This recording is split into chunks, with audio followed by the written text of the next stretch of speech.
Chapter 12:10. Although he didn't say it explicitly, Xie Zhe's intentions were clear. Li Yun naturally welcomed him. It wasn't difficult to recruit Xie Zhe. He wasn't as scheming as Han Yu. Jiang Pengji didn't even need to do anything. Because Xie Zhe had expressed his intention to submit, the medical soldiers taking care of him were more cautious and attentive than before. Conquering Han Yu and Xie Zhe didn't mean that Jiang Pengji had nothing to do. Her ally, Yang Tao, had contributed a lot in defeating Su Bei and repelling Huang Song. Yang Tao was willing to send troops to help her fight this battle. He didn't want to be a Lei Feng. He only wanted half of Zhangzhou and his father's murderer, Zhao Shao. Jiang Pengji had conquered Shancheng. Naturally, she wanted to clear Zhao Shao's name and mail him to Yang Tao. But, where's Zhao Shao? Haven't found him yet? No news yet. It had been 3 days since Jiang Pengji conquered Shancheng. She methodically cleaned up the battlefield, treated the wounded, and counted the losses and supplies. She also sent people to take over Su Bei's troops. Su Bei's entourage was rather luxurious. Many famous people could be found here. Some would rather die than submit. They expressed their disdain and contempt for Jiang Pengji, while others had the inclination to submit to her.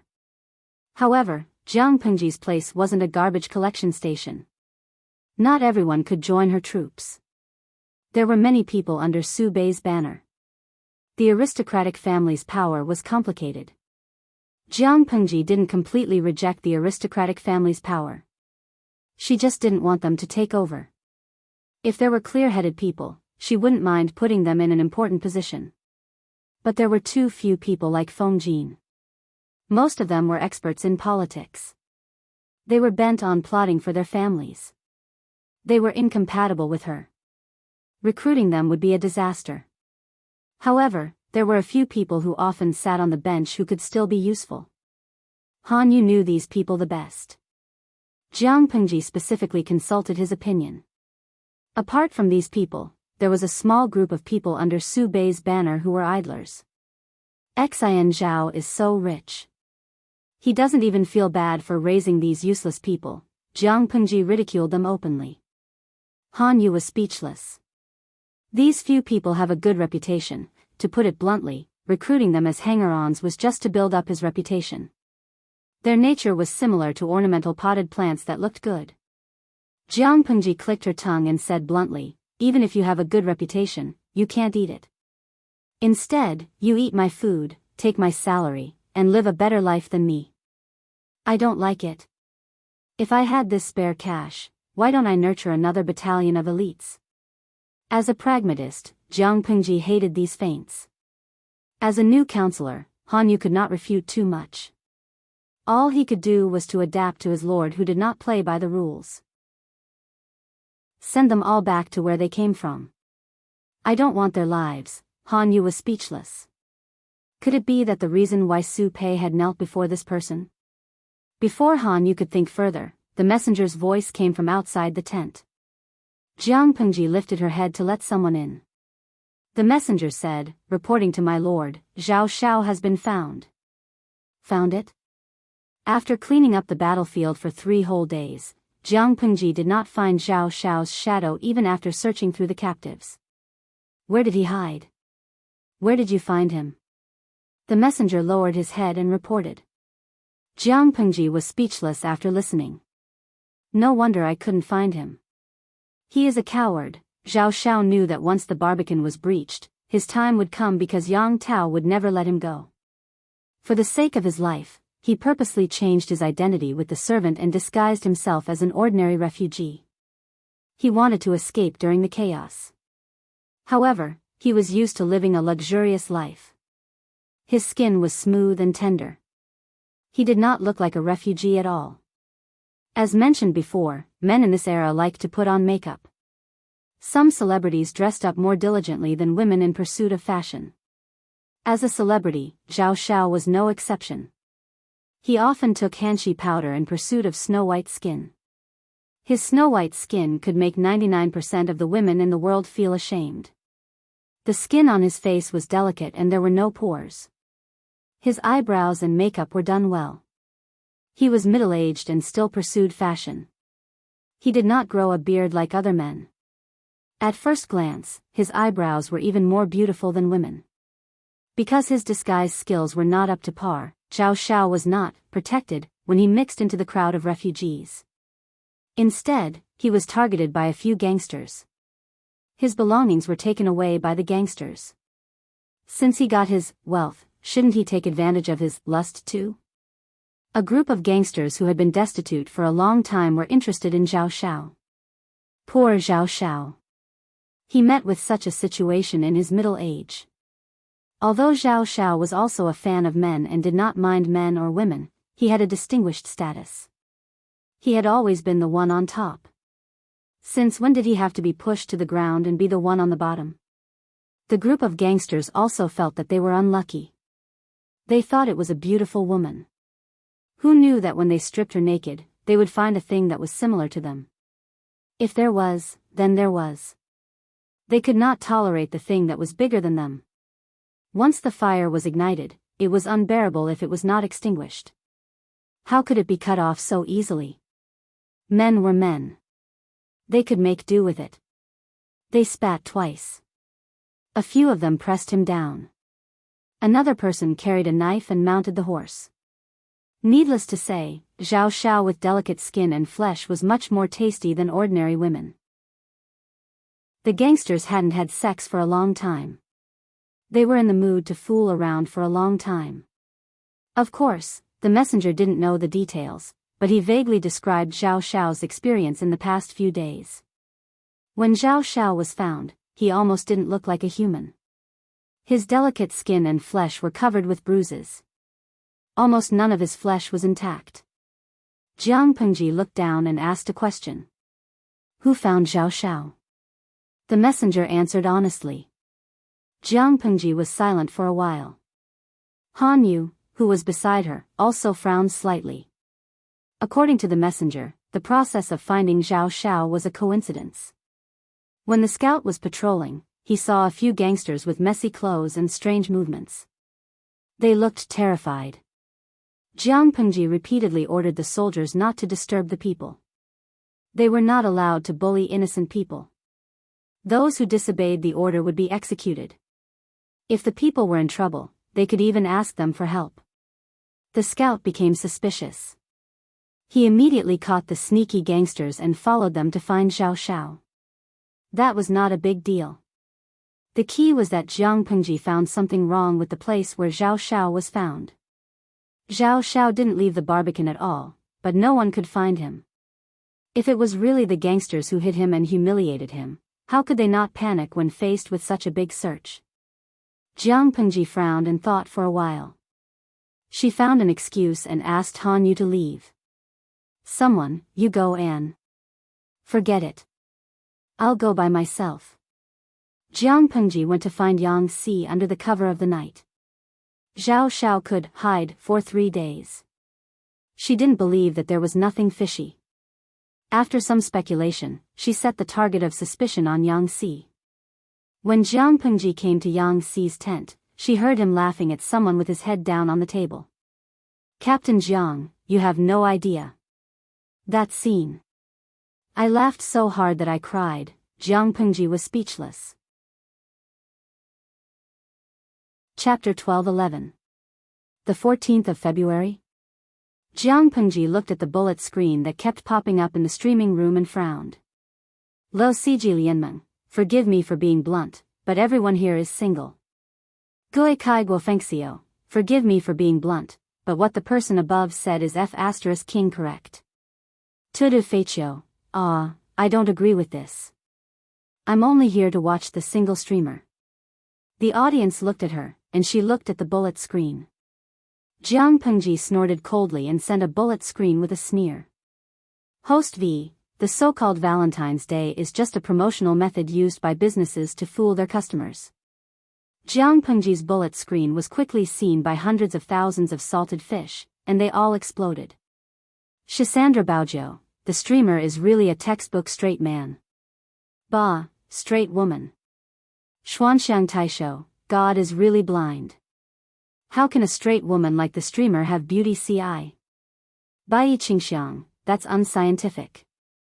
Jiangtuan is not a fish, unscientific +1. Wei Si's looks were at the top of the streaming room, and no one could challenge his authority. Such an IKEA, gentle, elegant, and restrained perfect boyfriend was picked up by the blind Jiang Pengji. Where was the justice? The salted fish studied hard to pick up girls, and they were still single. How could Jiang Pengji be single? They wanted to celebrate Valentine's Day too. That was probably the real reason why the salted fish kept dissing Jiang Pengji. Even Jiang Pengji could be single. Why were they still single? Fairy Queen's Crimson, streamer, don't you plan to celebrate Valentine's Day with Beauty CI? Jiang Pengji rolled her eyes. Silence was better than words, and she perfectly expressed her thoughts. The group of salted fish became even angrier. Every time they saw the streamer not knowing how lucky she was, they wanted to replace her and celebrate every day as Valentine's Day. Host V, a group of immature brats. If you have the time to talk about love and give money to businessmen, why don't you just get straight to the point? The salted fish all despised Jiang Pengji and sent her a sticker with its tongue sticking out. Luoyu Tahua Xing, you make it sound like the streamer is very decisive. Did someone forget how many years a certain frog has been cooked? Jiang Pengji streamed every day, so the audience knew her dark history best. A certain frog with copper skin and iron bones had been cooked for many years without eating it. What right did Jiang Pengji have to mock them, a group of single dogs? They were only of the same weight, so no one should laugh at the other. No matter how strong Jiang Pengji's combat power was, she alone could not withstand the barrage of hundreds of thousands of salted fish. She could only selectively ignore them. After a while, a bullet screen entered her line of sight. Bewitching rain, host, you should be more careful. There's still a 7-year itch between husband and wife. Speaking of which, C.I. Marin hasn't appeared for a long time. What kind of insane task did you give him? She was indeed an iron-willed woman who only had work in her eyes. If it were Baby, he would have used his position to tie Beauty CI to his side every day. Even if he didn't do anything, he would still be very pleasing to the eye. His words woke the people up from their dreams, and many of the audience members also reacted. What has Wei CI been busy with recently? I haven't seen him for a long time. Jiang Pengji did not like to control another person's entire life. She had a relationship with Wei CI, but it did not mean that she had to occupy all of his private time. Even though they loved each other deeply, they still needed a certain amount of privacy. However, with the audience's reminder, she had indeed not seen Wei CI for a while. Well, she kind of missed him. It just so happened that today was another day full of the sour smell of love. Jiang Pengji could not help but be tempted. However, she did not directly go to Wei Si's residence. Instead, she beat around the bush and asked others. It would have been better if she did not ask, but once she did, things became serious. Zixiao seemed to have saved a musician a while ago and even took her into his residence. It is said that this woman's appearance is even more magnificent than Zixiao's. Jiang Pengji asked a few people in a row. Yang Saifengzhen and the others all said the same thing. They even said that Wei CI had not left the residence for several days. Yiling, Ba, you who said the 7-year itch, come out. Jinx, did you really King hit the nail on the head? Little Lucky, don't be anxious. What's wrong with taking in a beautiful musician? It doesn't mean that the host can let sheep roam above her head. A group of salted fish that seemed to be persuading but were actually fanning the flames kept setting the pace in the streaming room. Jiang Pengji looked calm. One could not see any anger on her face. Aren't you afraid that he has a mistress in his house? Qiguan Rang asked. Jiang Pengji smiled and said, which family would make such a ruckus that all of you know about it? Forget it, I'll personally go and see what he's up to. She went to Wei Si's residence incognito. Before she entered the house, the sound of a zither drifted out from the courtyard wall. She entered the Wei residence directly from the back door and walked straight to the waterside pavilion where the sound of the zither was coming from. Before she got close to the waterside pavilion, her originally relaxed mood suddenly became tense. An inexplicable sense of crisis rushed from the soles of her feet to her brain. The salted fish audience had the advantage of having a camera. They saw the situation in the waterside pavilion one step ahead of Jianghu. They saw Wei Ci sitting upright in the pavilion in plain clothes. An incense burner was burning on the table. Another cold-looking man in white was sitting beside the zither table. The man's eyes were covered with a plain white cloth that was 3 fingers wide. His exposed face was exquisite and perfect. His skin was whiter than snow, but it did not lose his heroic spirit. The man seemed to have discovered something. He turned his head to face the direction of the camera in the streaming room. His straight eyebrows were slightly furrowed. His action revealed half of his face. The audience seemed to have been poked in the G-spot. They were instantly excited. His appearance did not lose to Wei Ci's. The man's temperament was like ice and frost. He had both a sharp and oppressive sword will and a romantic and elegant scholarly aura. He and Beauty Ci sat opposite each other and played the zither. The latter was like a light breeze passing through the mountains. The former was like a sharp and unparalleled sword will. Before they could take a screenshot, the screen of the streaming room went black with a beep. The audience was dumbfounded. F***K, how heyo host, if you have the guts, don't turn off the streaming room. They really wronged Jianghu. She did not have the streaming room at all. She did not expect the streaming to be cut off. She raised her eyebrows with interest and strode toward the waterside pavilion. Zixiao, how elegant. I heard that you saved a beautiful woman. Why don't you call her out for a look? Why are you hiding her? Wei Ci's heart skipped a beat when he saw Jianghu appear. He glanced at the blind zither player in front of him. The other party was blind and could not see Jianghu, let alone discover her identity. He heaved a sigh of relief. Lanting, don't be sarcastic. When did I hide a beautiful woman? Wei Ci went forward to welcome Jianghu. He smiled and said, I was attracted by Brother Wan's zither music a while ago. I was shocked and thought of him as a confidant. Brother Wan is looking for relatives and has no place to stay, so he stayed in the Ci residence for a few days. Looking for relatives? I wonder what the relatives you are looking for look like. I have some connections here. Maybe they can be of help. Jianghu glanced at the blind zither player. He still looked as if he was pampering her as if she was an ordinary visitor. However, even if Jianghu was a visitor, the blind zither player was only a temporary guest in Wei Ci's residence. His behavior was rude. Wei Ci frowned and said, Brother Wan has been blind for a long time. He doesn't know what his relatives look like. That's why it's difficult to find them. Jianghu sized up the blind zither player and secretly rolled her eyes at Wei Ci.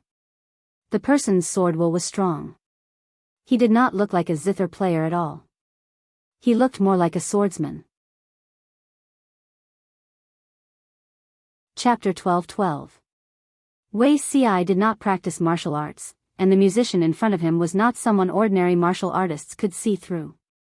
Jianghu did not blame him for inviting a wolf into the house.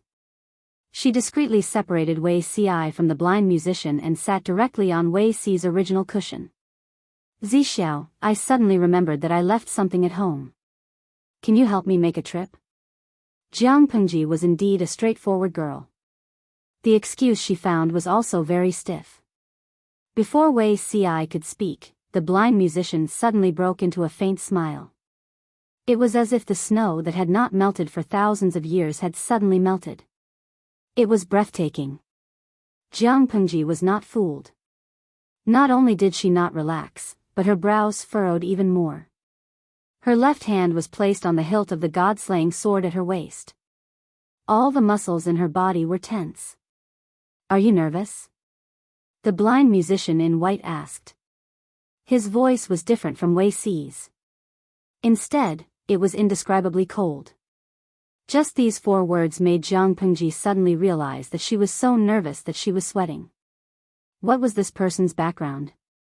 As soon as the musician finished speaking, he raised his hand with distinct joints and caressed the surface of the zither. He did not touch a single string, but the pleasant sound of the zither rippled in the air. Jiang Pengji drew her sword and slashed at the man's vital parts. He did not dodge. His smile deepened. Ding! The god-slaying sword that had never failed seemed to see something transparent. The two collided and made a crisp sound. She was fine, but Wei Ci was affected by the sound of the zither. His eyelids felt heavy as if they were filled with lead water. He leaned against the pillar of the pavilion and slid to the ground. Seeing this, Jiang Pengji's eyes were full of danger.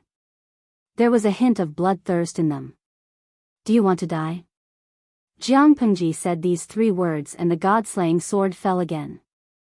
It also met with an invisible layer of light, but that layer of light did not last long. It could not bear the weight and made a cracking sound. The blade attacked the blind musician's neck. He did not move. His body was as agile and soft as water. He easily dodged the knife.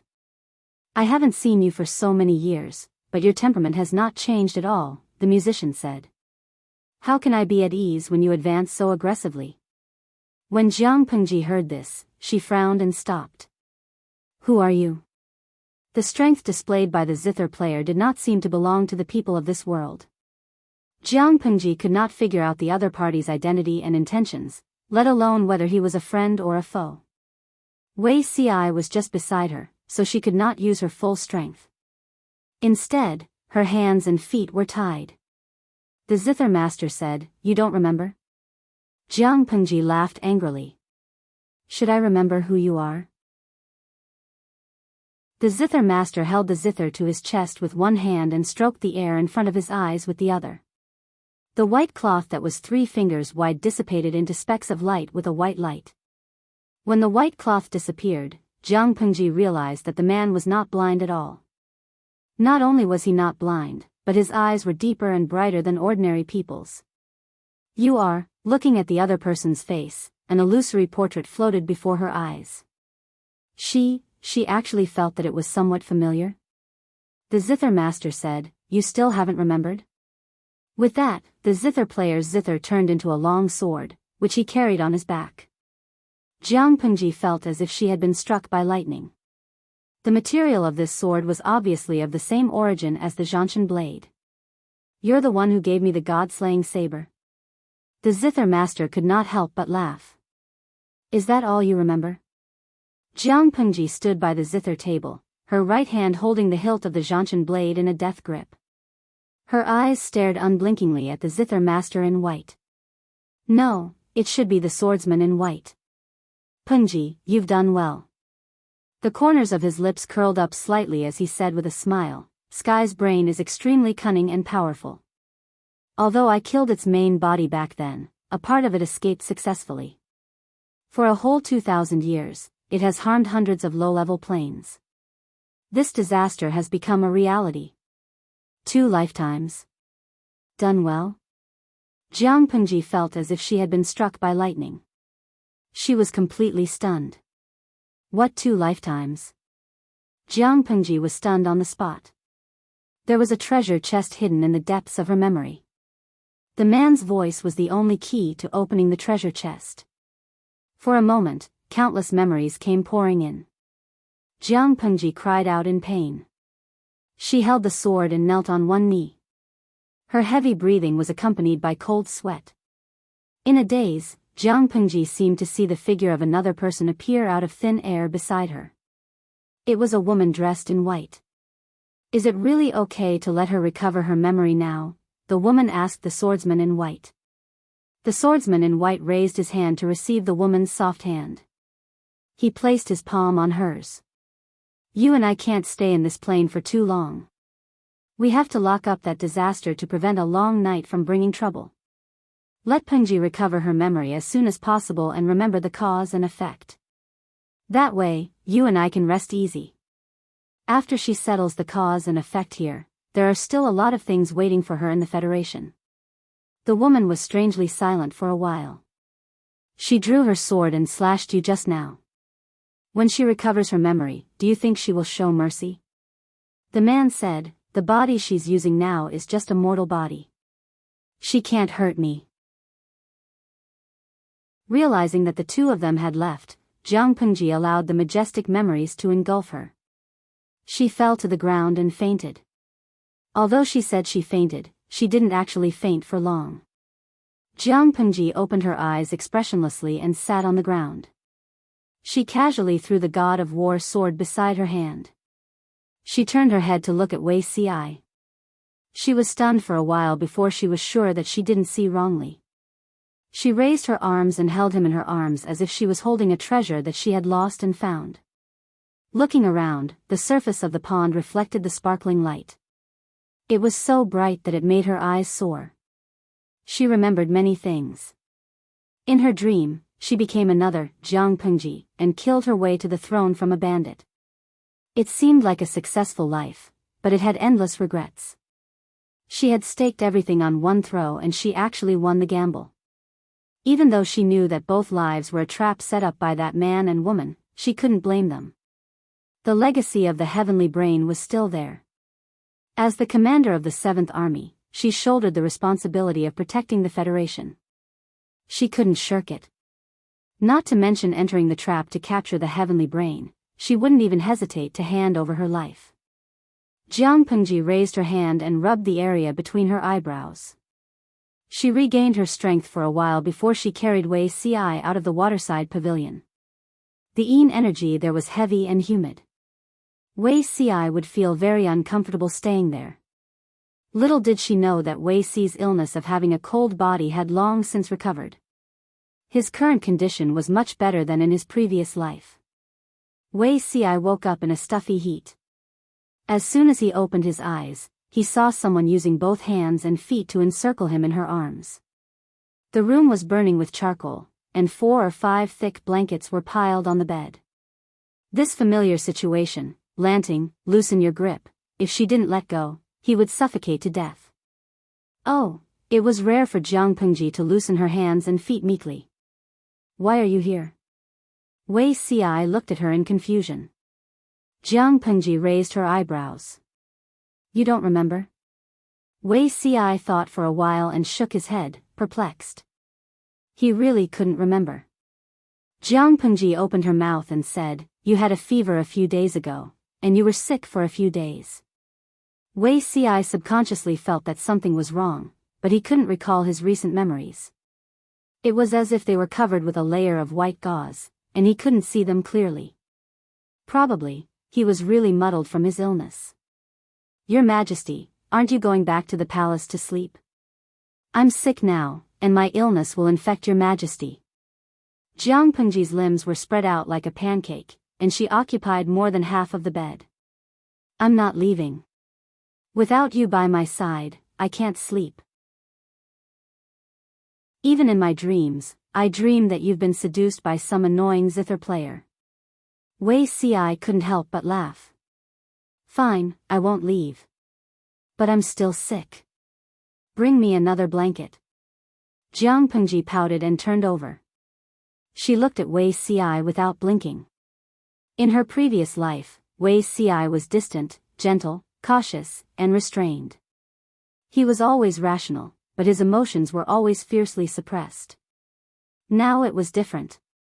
There was no melancholy between his brows.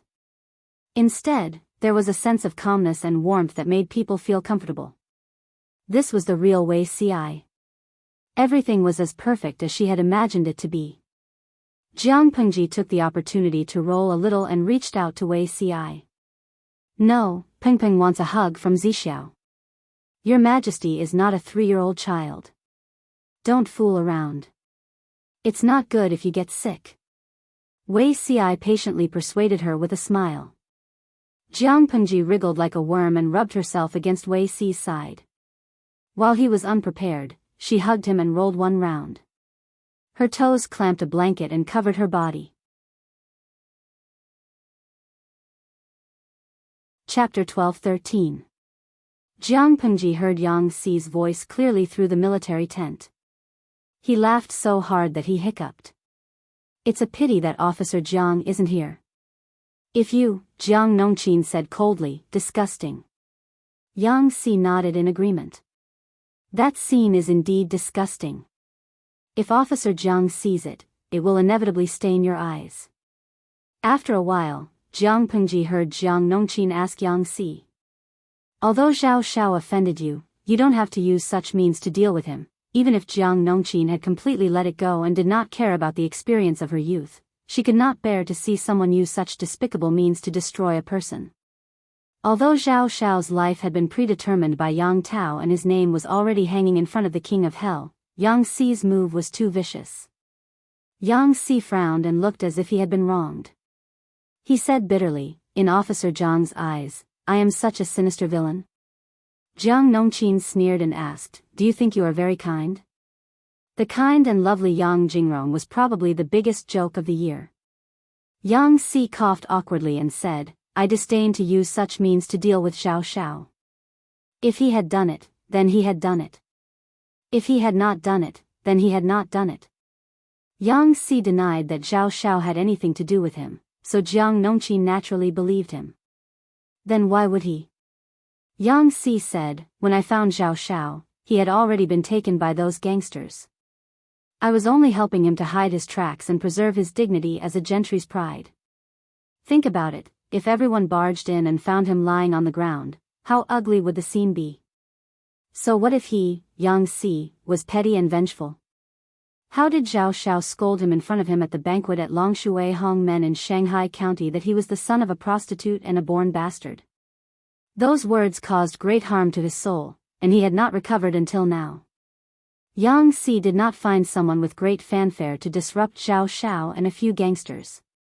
Instead, he helped him hide his tracks and let him enjoy a few more days. This was a model of repaying evil with good. In terms of eloquence, Jiang Nongqin could not beat Yang Si. Even if others knew about it, Yang Si's fault was at most concealed. Who could do anything to him? Jiang Nongqin said, if the Lord asks, I won't help you hide it. Yang Si did not report it, but he could not hide it for a few days. After all, Zhao Xiao alone could not withstand the repeated torment of a few gangsters. If he had been a day or two later, he would have lost his life. Yang Si found an excuse to borrow someone from Jiang Nongqin's side and directly revealed Zhao Xiao's whereabouts. Jiang Nongqin was keenly aware that something was not right. That was why she came to test Yang Si, which led to the conversation earlier. Yang Si confessed to his crimes and spilled everything in one gulp. Yang Si waved his hand and said, if the Lord asks, I will bear the responsibility alone. Who in the entire military camp did not know that Jiang Nongqin and their lord were of one mind? However, Jiang Nongqin was still loyal to him. She did not take the initiative to report him to the Lord. This could be considered as progress in their friendship. However, Jiang Nongqin said, that's great. You're in charge of the Lord. Yang Si answered vaguely. He subconsciously realized that there was something wrong with Jiang Nongqin's words. Master. Yang Si saw that Jiang Nongqin was about to stand up and leave, so he stood up to send her off. He lifted the curtain of the tent and saw his lord standing outside. Suddenly, Yang Si understood what Jiang Nongqin meant by her words just now. Their friendship was over. This hypocritical plastic flower friendship. Jiang Pengji signaled Jiang Nongqin with her eyes to leave. The latter bowed and left without looking back, leaving Yang Si shivering. Master, his voice was not confident and sounded very weak. Jiang Pengji's face was gloomy. Let's talk inside. Yang Si obediently turned sideways to let Jiang Pengji in. His well-behaved manner was very much like a woman from a good family. Bah! He was really good at pretending. Jiang Pengji said angrily, are you going to confess yourself or do you want me to do it? Yang Si did not know how long Jiang Pengji had been listening outside. He reckoned that she had heard everything that should and should not have been heard. He closed his eyes and chose to confess. Jiang Pengji was angry and amused at the same time. I don't care what personal grudges you have with Xiao Xiao, but you shouldn't hide it and not report it. Jiang Pengji attached great importance to the issue of principles, even if Yang Si did not have any malicious intentions towards her. Moreover, if you want to deal with Xiao Xiao, at least clean up the traces. Don't let people follow the clues and trace it back to you. On one hand, you bear a grudge against Xiao Xiao for insulting you, but on the other hand, you're tormenting your own reputation. Why bother? With Yang Xi's ability, if he really wanted to do this flawlessly, Jiang Pengji might not be able to find him so quickly. However, this guy was still showing off after making a mistake. He wished that the whole world could know how petty and vengeful he was. No matter how one looked at him, he deserved a beating. Yang Xi heard the protection and shielding in Jiang Pengji's words, and his mood immediately lightened up. I was wrong, my lord. You're right. Jiang Pengji could not be angry anymore. Yang Xi bore a grudge against Xiao Xiao because the latter had a cheap mouth and insulted him. There was a reason for it. This is the only time. Don't do it again. After hearing this, Yang Xi secretly heaved a sigh of relief. He had passed this hurdle. Jiang Pengji said, that Xiao Xiao. Pack him up and send him to Yang Tao. If he makes it in time, he'll be able to make it to Yang Jian's Memorial Day.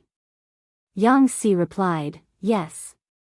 With this matter recorded by Jiang Pengji, Yang Xi became even more unscrupulous. Xiao Xiao had been tormented unbearably for the past few days. He was lucky enough to keep his life, but he had become paranoid and anxious. Yang Xi asked the military doctor about Xiao Xiao's current condition. The military doctor had a strange and conflicted expression on her face. The closed door is not stable. His lower body is damp and hot. He has symptoms of anal prolapse.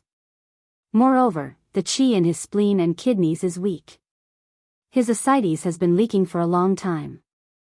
The military doctor was originally a female soldier serving in the women's battalion. Because of a battle, she became lame. However, she did not want to retire and go home. She simply followed the doctor in the casualty camp and became an apprentice. She was extremely talented in medicine. After a few years, she could be considered to have surpassed her teacher. Xiao Xiao's appearance was too tragic. He was afraid of male contact. In order to facilitate treatment, he could only be taken care of by the female doctor. The military doctor had seen countless injuries, such as missing arms and legs, having their stomachs and chests cut open by swords, and even having hemorrhoids. However, she had never seen a man who had his posterior forcefully pierced through and was badly mutilated. With one look, she could tell that the situation was very intense. This person won't be around for long. We'll have to clean him up and send him away. It doesn't matter whether we treat him or not, Yang Xi said. Is he awake now? The female doctor said, he's already awake, but he's still a little agitated. Yang Xi smiled. He wanted Xiao Xiao to be agitated. If he could still remain calm and collected after experiencing such a great humiliation, Yang Xi would be worried. Xiao Xiao was staring at the top of the tent with his eyes wide open. When he heard the sound of the tent flap being lifted, he thought that it was the shameless female doctors. He became even angrier. As a man, he had stripped naked in front of a woman and stuck out his chest, letting the other party see his embarrassing parts. Even he felt embarrassed and ashamed, but the woman's expression was calm. It could be imagined that the woman's behavior was unbearably dissolute. Yang Xi said, Hey. General Zhao, how have you been? Hearing the man's voice, Xiao Xiao's body subconsciously trembled. He turned his head and looked. A familiar face came into view. It's you. Xiao Xiao clenched his fists in grief and indignation and scolded, Get out. Not only did Yang Xi not leave, but he also walked forward and sized Xiao Xiao up from head to toe. There was a hint of ridicule in his eyes. That day, General Zhao insulted me for being the son of a prostitute. Now, I want to ask General, how does it feel to be a prostitute? With just one sentence, Xiao Xiao was so angry that he fainted. Seeing this, Yang Xi curled his lips in disinterest.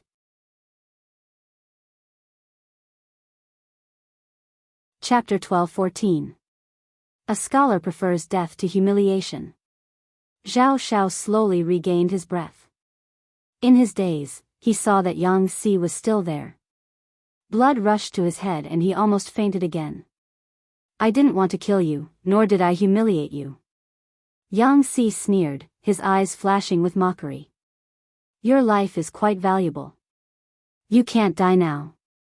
It would have been fine if you died from anger, but you've recovered.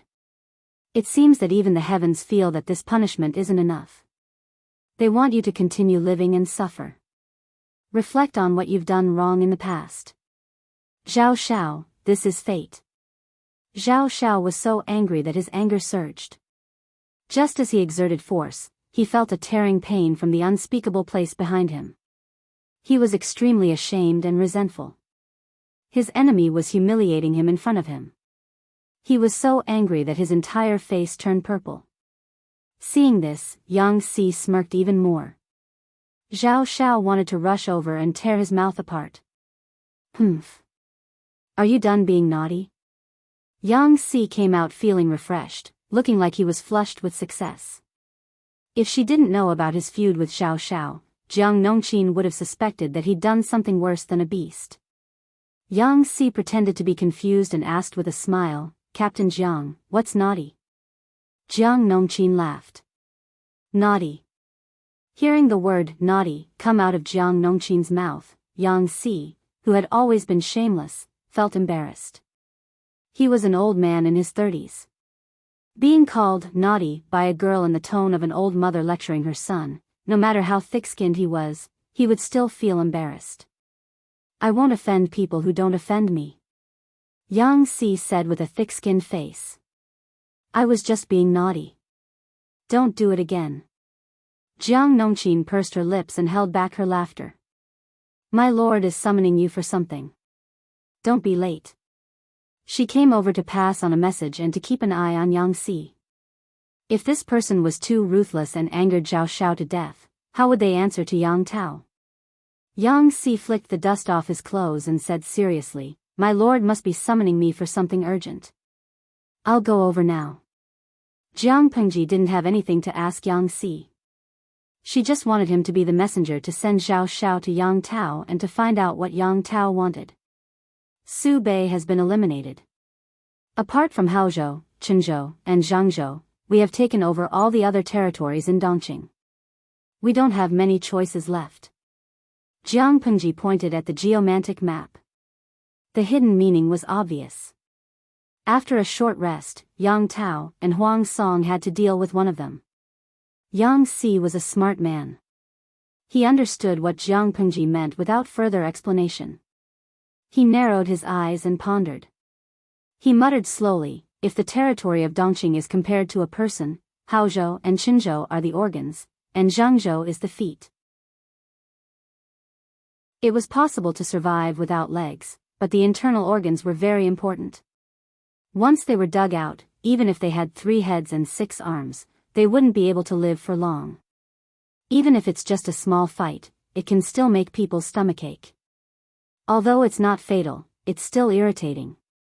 What does the Lord think? In Yang Si's opinion, he was still inclined to use a knife on Huang Song. First, Yang Tao had just formed an alliance with them, helping them restrain Huang Song and Su Bei's alliance.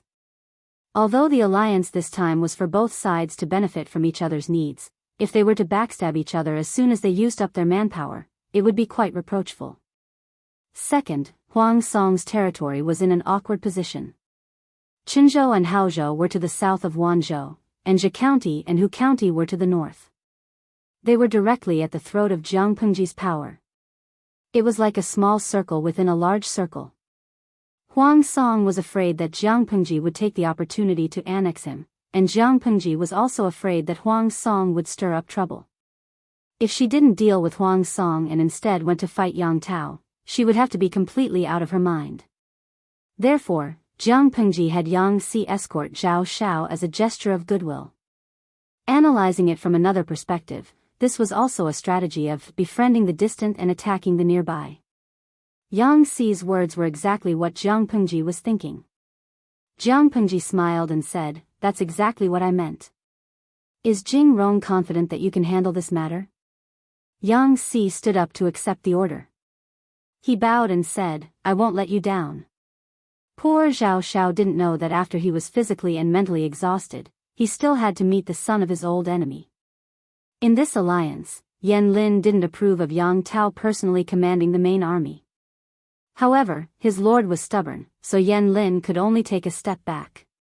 However, this was also the biggest concession he could make. As the lord, Jiang Pengji could still charge and break through enemy lines at the front lines, while Yang Tao could only squat in the rear and grow mushrooms. His bones were rusty. Although the march was boring, the thought of his father's murderer being right in front of him made Yang Tao feel refreshed. He was full of energy and vigor. He waited and waited. He waited for Su Pei to arrive. He waited anxiously, but Zhao Xiao still didn't show up. "My lord." "Great news," Yang Tao yawned as he picked up his brush and read the bamboo slips. He wasn't good at paperwork. Usually, he could beg Yan Lin to write for him. But now that he was leading the army, Yan Lin already had a heavy burden on his shoulders. Yang Tao didn't want to add to his burden. Xiaoyang was such a good person. He couldn't possibly tire him out. While he was still in a daze, Yan Lin entered the tent like a gust of wind. Although he left in a hurry, he didn't lose his elegance. He was still elegant and charming. Great. Great news? Yang Tao suddenly came to his senses. The tip of his brush paused, and black dots of ink stained the bamboo slips. There was a genuine smile on Yan Lin's face. His joy was radiating from the inside out. Even his pure eyes were brimming with happiness.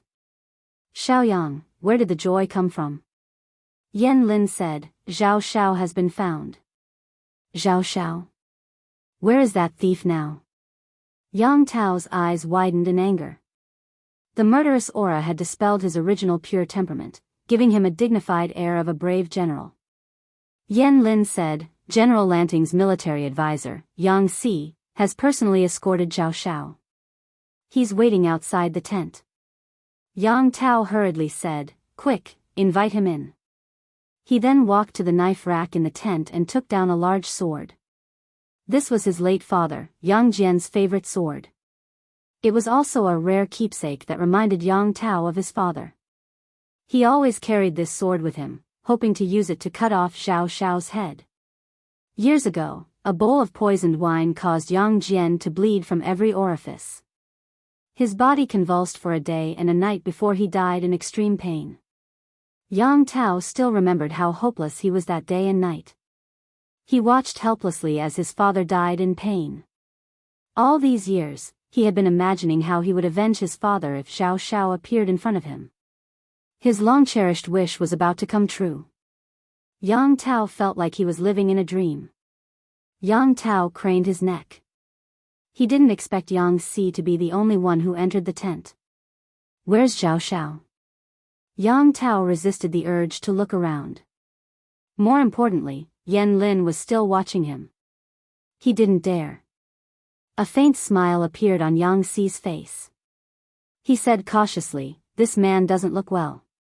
He shouldn't be seen in public. I don't want to dirty Lord Jingzi's eyes and nose." Yang Tao let out an "ah." His rising anger stopped for a moment because of Yang Si's honorific, and then gradually subsided. It was the first time someone called him that. "What's wrong with Zhao Xiao?" Yan Lin's eyebrows flattened. He sharply noticed that Yang Si's words about eyes and nose were inappropriate. According to normal language habits, Yang Si should have said Lord Jingzi's eyes and nose. The addition of the word nose made Yan Lin overthink. Yang Si paused and said awkwardly, "Zhao Xiao has a chronic problem of rectal prolapse and incontinence." When he found out that he was going to see Lord Jingzi, he panicked and... Chapter 12:15. Rectal prolapse and incontinence? Yang Tao was slow to react and imagined the scene. He wrinkled his nose and showed a disgusted expression. Yang Si didn't seem to notice Yang Tao's reaction. He apologized on behalf of Jiang Pengji for not bringing Zhao Xiao to Yang Tao immediately. Not to mention anything else, the looks of the talents in Jiang Pengji's camp were above average. Even Yang Si, who was a beast in human form, could pretend to be a gentleman with outstanding manners. It made people unconsciously let down their guard. After all, humans were visual animals. His ally's attitude was so good. He even sent his confidant to personally escort Zhao Xiao. Yang Tao's resentment disappeared without a trace. He waved his hand and said, "You can't blame Lanting. Zhao Xiao is extremely cunning. It wasn't easy to capture him alive. If Zhao Xiao hadn't been so good at escaping, Yang Tao wouldn't have been able to avenge his father now. He would have thrown Zhao Xiao into a basin of venomous insects 800 years ago and let him be devoured and torn apart by millions of poisonous insects." Yang Si didn't follow the script. Instead, he showed a strange expression. Yang Tao asked in surprise, "Is there something wrong?" Yang Si answered with a bitter smile, "It's indeed difficult to say. Zhao Xiao is cunning, but he's a fool who thinks he's smart. On the day the Barbican city fell, he stole a lot of money and prepared to disguise himself as a refugee to escape. Unfortunately, his disguise was too fake. A group of refugees with evil intentions mistook him for a single woman. Unfortunately, he was trapped in a wolf's den and lost his chastity in his old age. If not for that, my lord would have found Zhao Xiao earlier and sent him to the Duke of Jianghu. Who knew that something unexpected would happen? That's why we were delayed." Yang Si's implicit use of "lost his chastity in his old age" was really clever. It fully demonstrated the quality of an experienced driver. Yang Tao was stunned. He didn't understand the meaning immediately. Yan Lin, who was beside him, understood and had a strange expression on his face. Yang Si said that Zhao Xiao had rectal prolapse and incontinence. Now he said that he was trapped in a wolf's den and lost his chastity in his old age. The benevolence see benevolence, the wise see wisdom. Yang Tao was slow. When he understood the meaning of Yang Si's words, he almost choked on his own saliva. That Zhao Xiao, did he really encounter such a tragedy? Yang Tao had a horrified look on his face as a trace of disgust flashed across his eyes. If I remember correctly, Zhao Xiao's age is not much different from my father's by 2 years. At this age, he actually, cough, this is retribution. Yang Tao really wanted to meet those brave warriors. What kind of eyes did they have? How could a man in his 40s have the heart to do such a thing? It was one thing for him to kiss her, after all, it wasn't a rare thing for men to be attracted to him. But why did he mistake Zhao Xiao for a delicate woman? An old man in his 40s, a beautiful woman? His living environment had limited Yang Tao's imagination. Yang Si echoed, "Yeah, who said it wasn't?" His mission this time was to strengthen the friendship of his allies, and at the same time, to test their intentions and let them see their sincerity. Yang Tao hated Zhao Xiao so much, so why didn't Yang Si follow his wishes and step on Zhao Xiao a few more times? Not only could he vent his anger, but he could also strengthen their friendship, killing 2 birds with 1 stone. The two of them chatted happily, unbeknownst to them that Zhao Xiao was so ashamed and resentful that he wanted nothing more than to find a wall and kill himself. The female doctor from before had said that Zhao Xiao's illness was that the door couldn't close properly, and it couldn't keep the dirty stuff in his intestines. In other words, his anus was so loose that it didn't have any elasticity. If he exerted just a little more strength, he might incontinence, and the dirty stuff that had gathered in his intestines would be excreted uncontrollably. He knew about his illness and had been careful not to make any big movements, trying his best to maintain his final demeanor. Who knew that Yang Si was so despicable that he revealed his true intentions when Zhao Xiao's nerves were tense?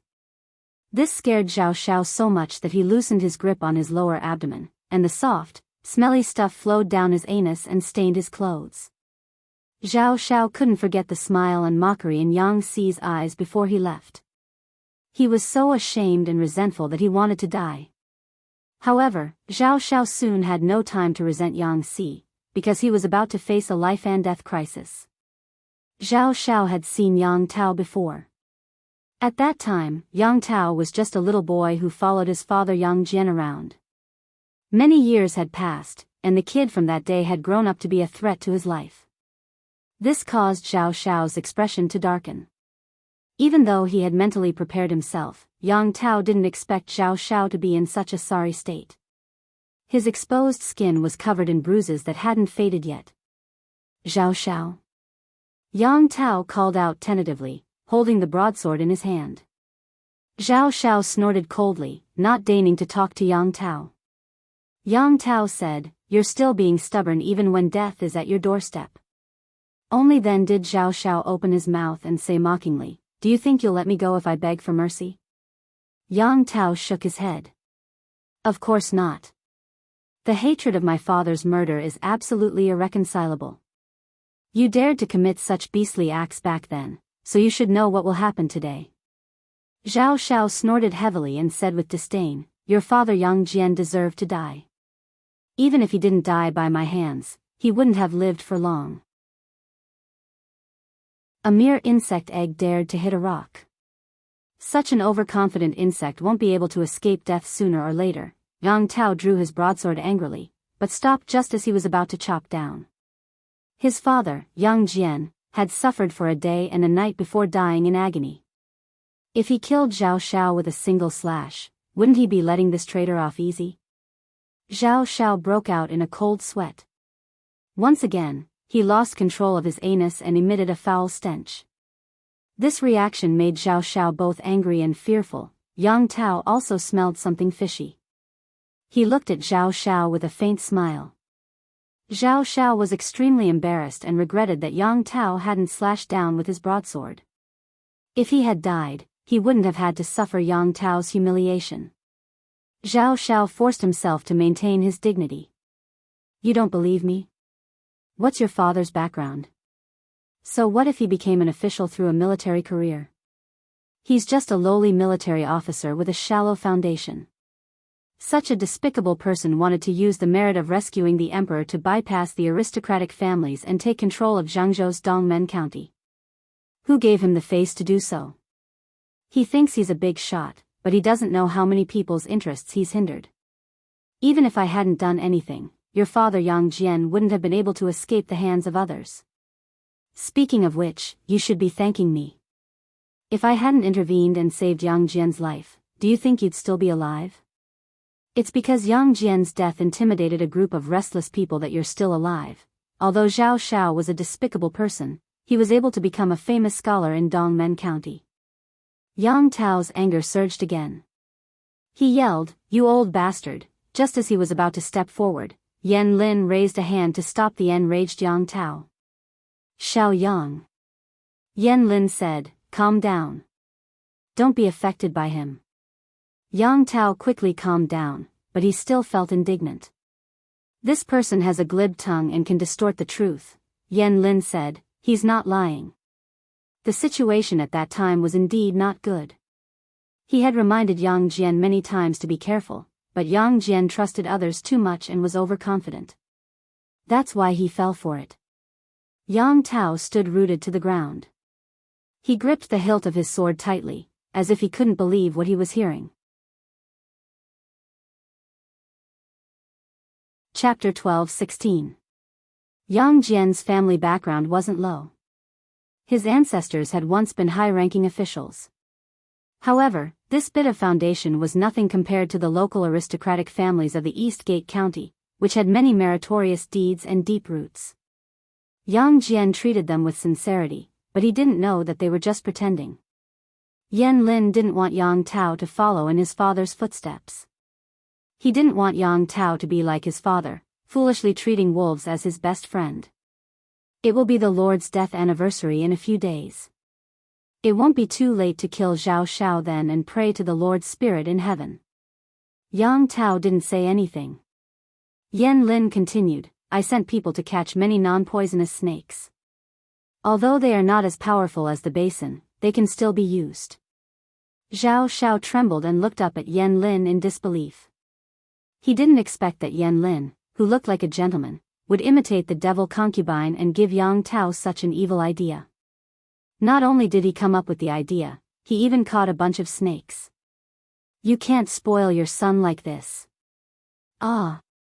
Yang Tao was shaken. He said reluctantly, "Fine, let's do it.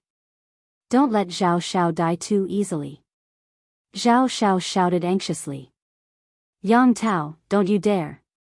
Humans were born with a fear of snakes. When Zhao Xiao thought of countless long worms crawling and biting his body, he regretted it again. It would have been better if Yang Tao had chopped him down. It would have been better than living like this. Yang Tao was as vicious as a snake or a scorpion. Zhao Xiao used to be afraid of death, but he later realized that what was worse than death was living a life worse than death. "Why wouldn't I dare?" Yang Tao said matter-of-factly. "Avenging my father is a righteous thing to do." Zhao Xiao felt like he had fallen into an ice cellar. He was stunned. He thought that Yang Tao would care about his reputation and not use torture like the basin. He didn't expect Yang Tao to be even more ruthless. You will regret this." Zhao Xiao clenched his teeth. "You tortured a famous scholar. You will be condemned by everyone." Zhao Xiao's biggest advantage now was his family background and identity.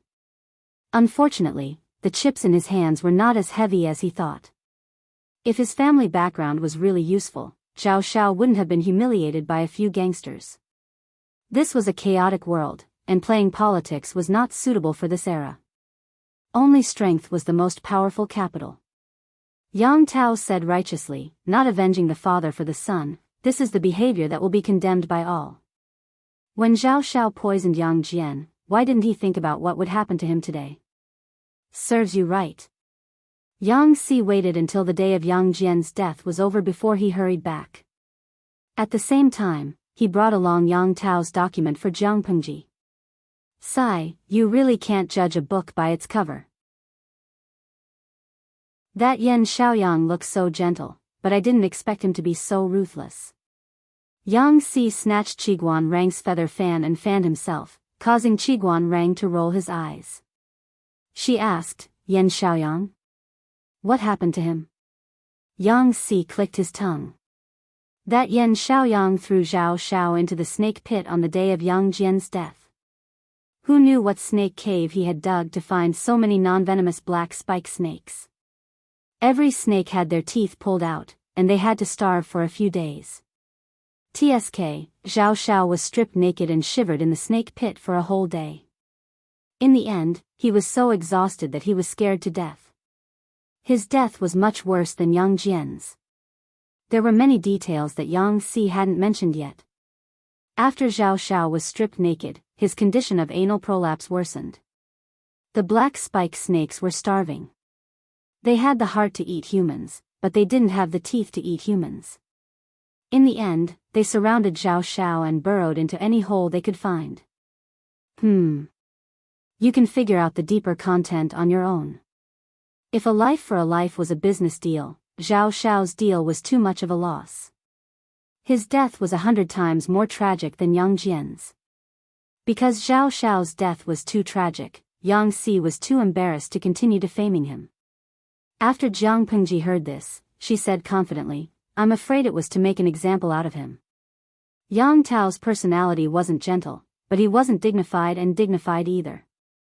As a lord, he was still lacking. From Jiang Pengji's understanding of the past few days, Yang Tao's forces weren't united. The original Dongqing and Nanqing's forces had formed two different groups. The power struggle between the various parties was intense. Yan Lin didn't hesitate to gamble his name and use such cruel methods.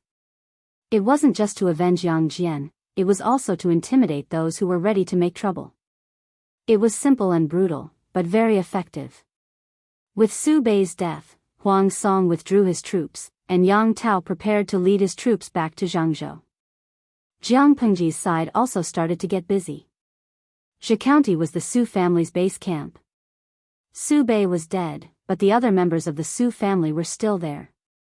If Jiang Pengji wanted to completely control Zhe County, she couldn't bypass them. In comparison, Hu County was much simpler. In the past few years, Hu County had experienced three masters, Wu Mashang, Su Fei, and Su Pei. Its vitality had been greatly damaged. The aristocratic families and squires didn't have the ability to cause trouble. They could only let Jiang Pengji do whatever she wanted. Jiang Pengji didn't have much else, but she had many troops, horses, and machetes. Of course, the local forces in Zhe County couldn't cause trouble even if they wanted to. Why? Remember when Qing Yuan and Qin Gong conquered Zhe County and secretly pretended to be bandits to plunder and loot everywhere? That torment greatly damaged the strength of each family.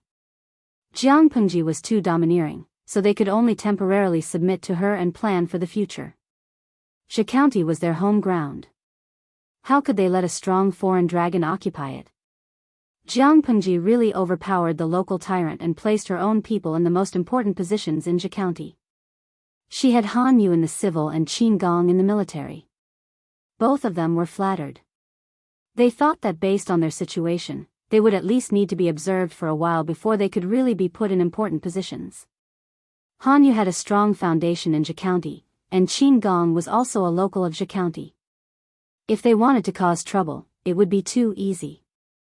Jiang Pengji wasn't worried. It was impossible for the aristocrats of Zhe County to instigate them to defect.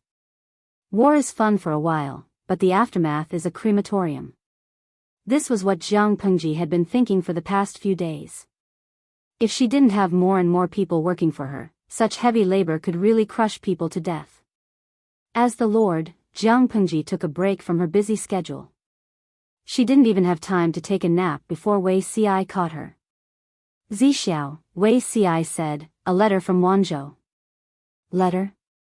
Jiang Pengji took it, opened the seal, and took out the letter inside.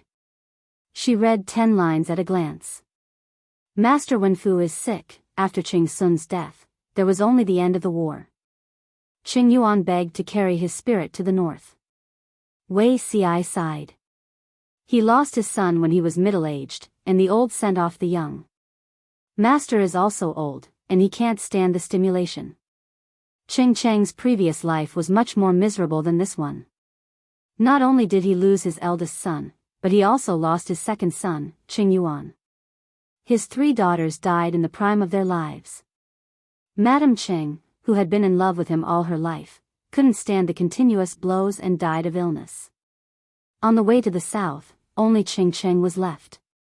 When the Jiang dynasty was established, Qing Cheng, as the first historian, went against the heavens and the earth. Later, he helped the emperor establish a relatively perfect examination system to select people. He unknowingly offended many influential families. No matter how others attacked him or how the influential families tempted him, he turned a blind eye. Chapter 12:17. Qing Cheng's condition was far more serious than what was described in the letter. At one point, he was unconscious. All the famous doctors in Wanzhou were invited to take a look. Some gave him prescriptions while others vaguely told his family to be mentally prepared. Mrs. Qing refused to accept reality. She changed her tearful dejection and went to ask if there were any better doctors. The result was disappointing. The Qing family was in a gloomy mood. Qing Yuan was even more devastated. He had to organize the funeral of his eldest brother, Qing Sun, and take care of his seriously ill father and his exhausted mother. Not long after, he looked a lot more haggard and his whole body was thinner. Qing Yuan regretted it more than once. If he had sent someone to capture Qing Sun earlier and not given him the chance to kill himself, perhaps he wouldn't have died. However, he also knew that Qing Sun was ready to die. How could it be so easy to stop him? Second Langjun, someone has sent a visitation card. Qing Yuan took a deep breath and tried to dispel the tiredness of a sleepless night. He reached out and took the visitation cards. He glanced at the contents and signatures of the cards and forced himself to be alert. Quickly bring Master Yuanjing and Master Feng to the side hall. I'll go over after I wash up. Don't neglect our guests. Qing Cheng, Feng Ren, and Yuanjing were colleagues and had a good personal relationship. Now that Qing Cheng was seriously ill, the other two naturally had to visit. Qing Yuan braced himself to receive them. Feng Ren asked about Qing Cheng's condition. Master Yuanjing frowned and was deep in thought. My father vomited several times last night. He has a high fever. The doctor used all kinds of methods, but it didn't work. Instead, his condition is getting worse. Qing Yuan thought of his father lying unconscious on the hospital bed. His eyes turned red. When he was seriously ill and unconscious, he was still muttering, Dalong. It was obvious how much the death of his eldest brother, Qing Sun, had affected his father. Qing Yuan didn't even dare to sleep now. He was afraid that Qing Cheng would die. Thank you for visiting, master. If my father wakes up, I will send a servant to inform you immediately. Feng Ren sighed and thought of Qing Cheng's dream a long time ago. Qing Sun's death was foreshadowed. Thinking of Feng Ju and Feng Jin, Feng Ren couldn't help but have the same worry.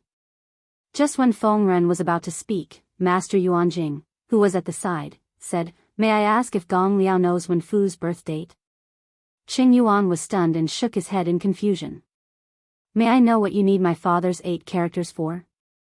The primordial era was different from other eras. People attached great importance to the 8 characters of one's birth.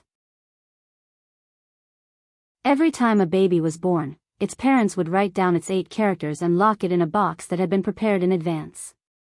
This was because newborn children had weak yang qi and could easily attract evil beings. Locking the 8 characters was equivalent to locking the child's life. The parents would only open the box when the child reached the age of engagement. Under normal circumstances, only a few extremely close relatives would know the date of birth. As a son, Qing Yuan was not among them. Master Yuanjing said, Wenfu's illness is very serious this time. I'm worried that it might be the work of evil spirits. At that time, people were still very superstitious. As Master Yuanjing was a capable old faker, no one doubted his words. Qing Yuan told his mother about this matter. Mrs. Qing seemed to have grabbed onto the last straw and hurriedly wrote down the 8 characters of her husband, Qing Cheng. When Master Yuanjing received Qing Cheng's 8 characters, he frowned at a glance. When he calculated it carefully, his eyebrows were even tighter than before. Mrs. Qing asked anxiously, Master, what's wrong with my husband? Could it be that he's possessed by evil spirits? Master Yuanjing pondered for a while and said, It's a blessing in disguise. Mrs. Qing, don't worry. Wenfu's serious illness is an auspicious sign. Mrs. Qing was stunned. Her eldest son committed suicide by hitting the wall, and her husband's life was hanging by a thread. Such a tragic situation was an auspicious sign? Her expression changed. Master Yuanjing quickly tried to salvage the situation. Mrs. Qing, I'll tell you the truth. Wenfu's 8 characters are extremely dangerous. Master Yuanjing said, according to fate, a man loses 2 sons and a daughter when he's middle-aged. After a few years of hardship, he loses his wife one after another. This is the fate set by the heavens. It's extremely difficult to change the mortal body. Wenfu is seriously ill now because his fate has been changed by external forces. The originally dangerous fate has turned into an auspicious one. With such a big change, the mortal body can't bear it. Naturally, he'll be sick for a while. At midnight tonight, Wenfu's condition should improve. He'll wake up at dawn. Mrs. Qing saw that Master Yuanjing was so sure. She was less worried. If that's the case, my husband will be safe? Master Yuanjing nodded. Of course. Mrs. Qing said, I'm not a member of the Xianmen. I don't know about fate, but I do know that it's difficult to change one's fate. Master Yuanjing said, it's difficult to change one's fate, but it's not for people with great luck. Those who follow the will of heaven will be treated well. With Master Yuanjing's guarantee, Mrs. Qing felt more at ease. Feng Ren had a strange expression. He asked privately, is what you said true? Regardless of whether others believed it or not, Feng Ren didn't. What Master Yuanjing said was very suspicious. He didn't sound like a fortune teller. Instead, he sounded like a brainless army that Jiang Pengji hired at a high price. What did he mean by, those who follow the will of heaven will be treated well? From a political perspective, didn't it imply that the will of heaven was on Jiang Pengji's side? Was going against her the same as going against the will of heaven? The emperors in history had the same temperament. They liked to cheat the gods. There would always be anomalies before and after they were born. It was as if they weren't destined to be the son of heaven if they didn't have anomalies. For example, the crops in their hometown had 9 ears on one stalk, the house was lit up the night before one was born, and the mother dreamed of the son when she was pregnant. Such mythical content was just political propaganda and fooling the people. Master Yuanjing couldn't help but laugh. Of course it's true. He told the truth. Whether others believed it or not was none of his business. Not to mention that others didn't believe it, Master Yuanjing didn't want to believe it either. It wasn't a good thing that the will of heaven was unpredictable. Qing Cheng's fate could be changed by external forces. The fate of the real son of heaven could also be changed. Feng Ren frowned. The balance in his heart gradually tilted. I'll send you 2 sets of the 8 characters tomorrow. Can you read them? There's no need to be too detailed. Seeing the end of Qing Sun and Qing Yuan, Feng Ren was also worried about his 2 sons. Master Yuanjing said, "There's no need to send me off." Feng Ren blurted out, "Why?" Master Yuanjing said in a narrating tone, "Xianda wants to read the fortunes of 2nd Langjun and 3rd Langjun, right?" Feng Ren said, "Which parent in the world is willing to see their children die before their parents? 3rd Langjun should have a rich and noble life." He deviated from the orthodox path but had an adventure. 2nd Langjun is different. His official career is bumpy and he's depressed. Master Yuanjing said, "However, their fate has changed. My cultivation is limited. I can't see what it looks like after their fate has changed." Their fate has changed too. Feng Ren's mood was like a roller coaster. It was up and down. "Yes," Master Yuanjing said, "but you can rest assured that there's no blood disaster for now." In other words, no matter what the outcome was, both of them should be able to survive. Feng Ren had an indescribable feeling in his heart. He said after a while, "It's good that they're alive." Chapter 12:18. Zuda, what are you thinking about? Master Yuanjing saw that Tang Yao was lost in thought and the tea was spilling. He could not help but wake him up. Tang Yao was shocked. He almost got scalded by the teapot. He quickly put the hot teapot on the tea mat and returned to his normal sitting position. "Master, I was distracted just now," Master Yuanjing sighed. "What were you thinking about just now?" Tang Yao stuttered. His mind was in a mess. There was too much to think about. "I was thinking about Master Cheng's house." Tang Yao respected his master too much. He was not even willing to answer half-heartedly. He told the truth. There are 2 things. Obeying Lu Shi is obeying the heavenly mandate. Master once said that the changes in the Zhou Tian are endless. Therefore, the mysteries of heaven cannot be revealed and fate cannot be calculated. As for the 2 Langjuns of the Feng family, what you can say is definitely what you can say. Then, is there anything that you can't say? I have been analyzing things recently and I feel that. Tang Yao's voice became softer and softer as he spoke. His face was full of worry. His initial impression of Jiang Pengji was almost 0. However, with the things that happened and the changes in the past few years, he slowly changed his opinion. Even though there was some improvement, it was hard for Tang Yao to accept that Lu Shi was the real emperor. However, his master admired her so much. Tang Yao could only hold it in no matter how uncomfortable he felt. Master Yuanjing smiled. "If the world is unified, which feudal lord do you want it to be?" Tang Yao was stunned by the question. He almost bit his tongue. This.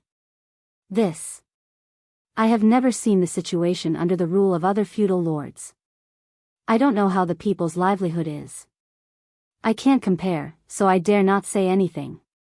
Even though he was born in an aristocratic family, Tang Yao also wanted the people to live a better life and the world to be peaceful. He insisted on the idea of aristocratic families being the orthodoxy. He felt that this idea could help maintain peace and protect the interests of the aristocratic families at the same time. From this perspective, Tang Yao's ambition was the same as many scholars. They were different routes to the same destination. You're right. Staying in one place is like looking at the sky from the bottom of a well. You can't see more. Only when you travel thousands of miles, see mountains and seas, and experience the prosperity of the world can you compare the advantages and disadvantages of different places. Master Yuanjing smiled. He could tell that Tang Yao was avoiding the question, but he did not ask further. Besides, I never said that obeying Lu Shi is obeying the mandate of heaven. To be precise, it should be Lu Shi obeying the mandate of heaven. Tang Yao shuddered. It was the first time he heard such a firm judgment from Master Yuanjing. He had mixed feelings in his heart, as if countless seasonings had been spilled. The two Langjuns of the Feng family are safe from the blood disaster for the time being, but some people might not be happier to live than to die. Mr. Yuanjing sighed and said, "Think about it. It might not be a good thing for a person with ambition to be trapped in a small place in the wilderness." Tang Yao blinked and asked hesitantly, "Are you referring to Feng Erlang or Feng Sanlang?" Combined with Master Yuanjing's previous words, Jiang Pengji followed the will of the heavens. Her future was limitless. Feng Jin, who had followed her for many years, would not end up in such a situation. If it was not Feng Jin, then it would be Feng Ju.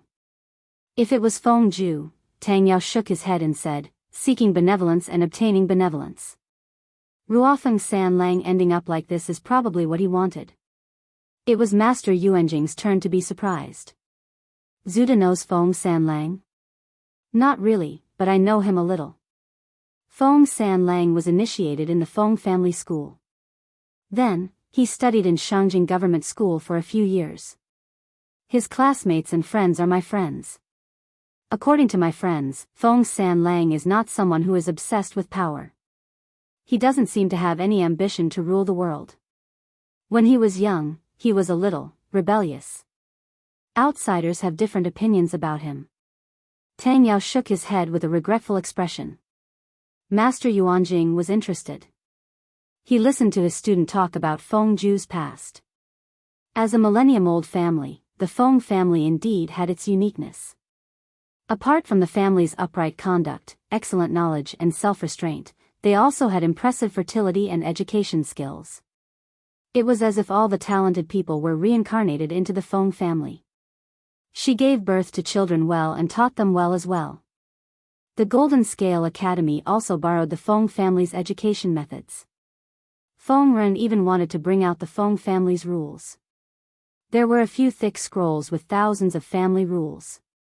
Master Yuanjing's heart trembled when he read them. Rebellious? Feng Sanlang?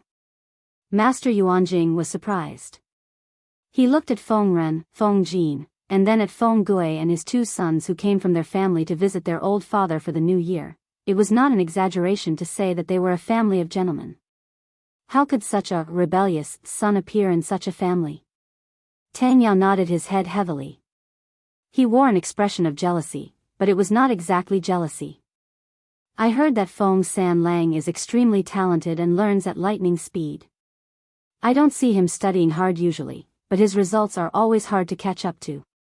Feng Ju was probably the kind of scholar who ate, drank, and played all day and still managed to get first place and sit firmly in the top 3. It would be fine if he was a good student, but he was a scum in the eyes of many teachers. This made people very uncomfortable. By right, the children of the Feng family were mostly gentle gentlemen. However, Feng Ju was different. He was rebellious and despised etiquette and the family. Dongqing was particular about filial piety. There was once an official teacher who asked his students to write essays to praise his parents. Feng Ju, who was only 12 years old, wrote an essay about how his parents were unkind. The content was based on the words of a great scholar from the previous dynasty. What is the relationship between a father and a son? The original intention was to express one's lust and desire. What is the relationship between a son and a mother? For example, in the storage bottle, there was a discussion centered on leave, and it became famous. Of course, it also slapped others in the face. At that time, Feng Ren was still the head of the secretariat. It was definitely true love that he did not beat Feng Ju to death. He was like this to his parents and even more indifferent to the family. Everything he did was out of his heart. In layman's terms, I can do whatever I want, and no one can control me. To reiterate, it was true love that Feng Ren did not beat Feng Ju to death. Perhaps that's the case. Feng San Lang's personality is a little eccentric. Otherwise, he wouldn't have done something like helping Huang Song. Tang Yao frowned. It was still a pain in the ass to talk about this. Feng Ju was from a noble family, but he actually turned to Huang Song, the grandson of a eunuch, when the world was in chaos. Tang Yao really wanted to use a hammer to crack open his head to see if it was filled with paste and seawater. Although Tang Yao in his previous life turned to Huang Song in the end, Huang Song's power was vaguely similar to that of the leader of the feudal vassals.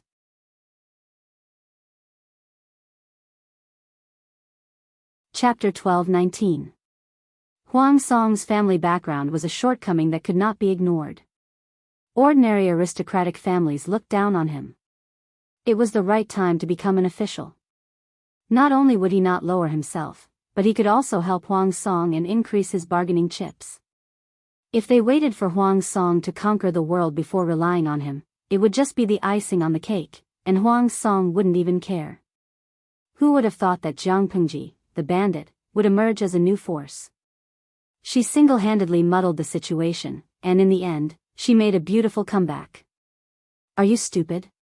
He was indeed a fool. Where was Feng Ju? Why would Huang Song, who was poor and had no foundation, need Feng Ju's help? Tang Yao and Feng Jin's original thoughts were very similar. Since Feng Ju was already so rebellious, he might as well go into the sea and become a lord to conquer the world. He was the lord, and he was the strategist. If Feng Ju's business improved, the Feng Group would still be his most solid trump card. Wasn't this better than relying on Huang Song? To make a common analogy, the N generations of super-rich people didn't start their own businesses, but instead helped ordinary middle-class kids to start their own businesses. His brain must have been flooded with water. All in all, he did not understand the mind of a prodigy. Feng Sanlang became an official and helped Huang Song, not for fame, not for profit, and not to show his ambition and cleanse the world. Tang Yao thought of something, and a suspicious blush appeared on his face.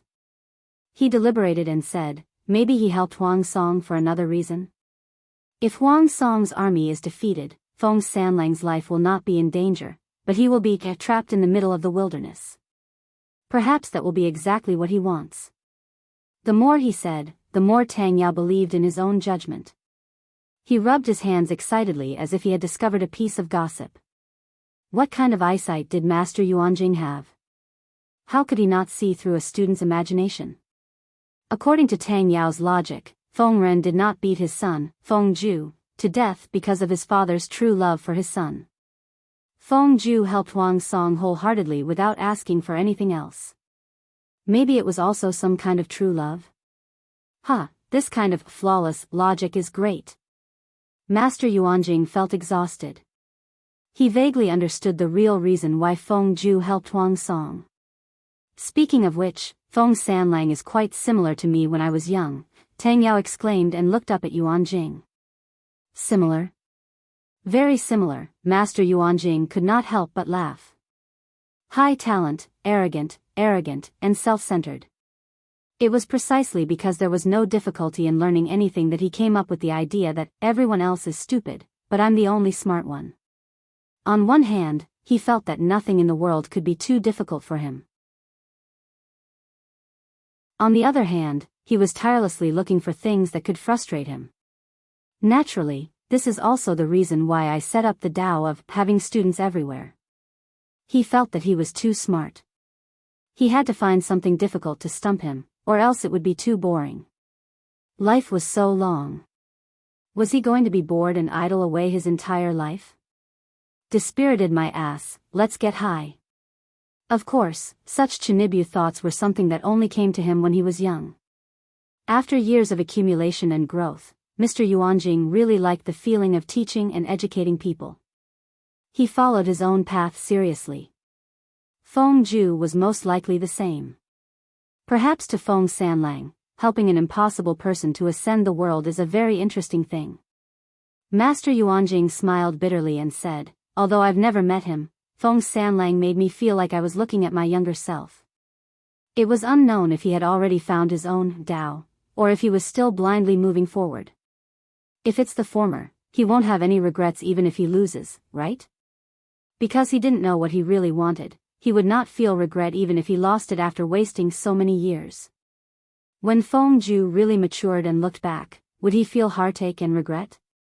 Master Yuanjing sighed. That night, at the Qing mansion. It's gone, it's really gone. The doctor tested Qing Cheng's temperature. Indeed, the fever had started to go down. The servant girl in the room immediately passed the good news to Mrs. Qing, Qing Yuan, and Qing Sanyang, who were waiting anxiously outside. When the three of them heard the good news, they immediately cried tears of joy. It was good that the fever had gone down. If Qing collapsed, their backbone would be gone. Mrs. Qing put her palms together gratefully and said, Son, remember to prepare a generous gift tomorrow and personally thank Master.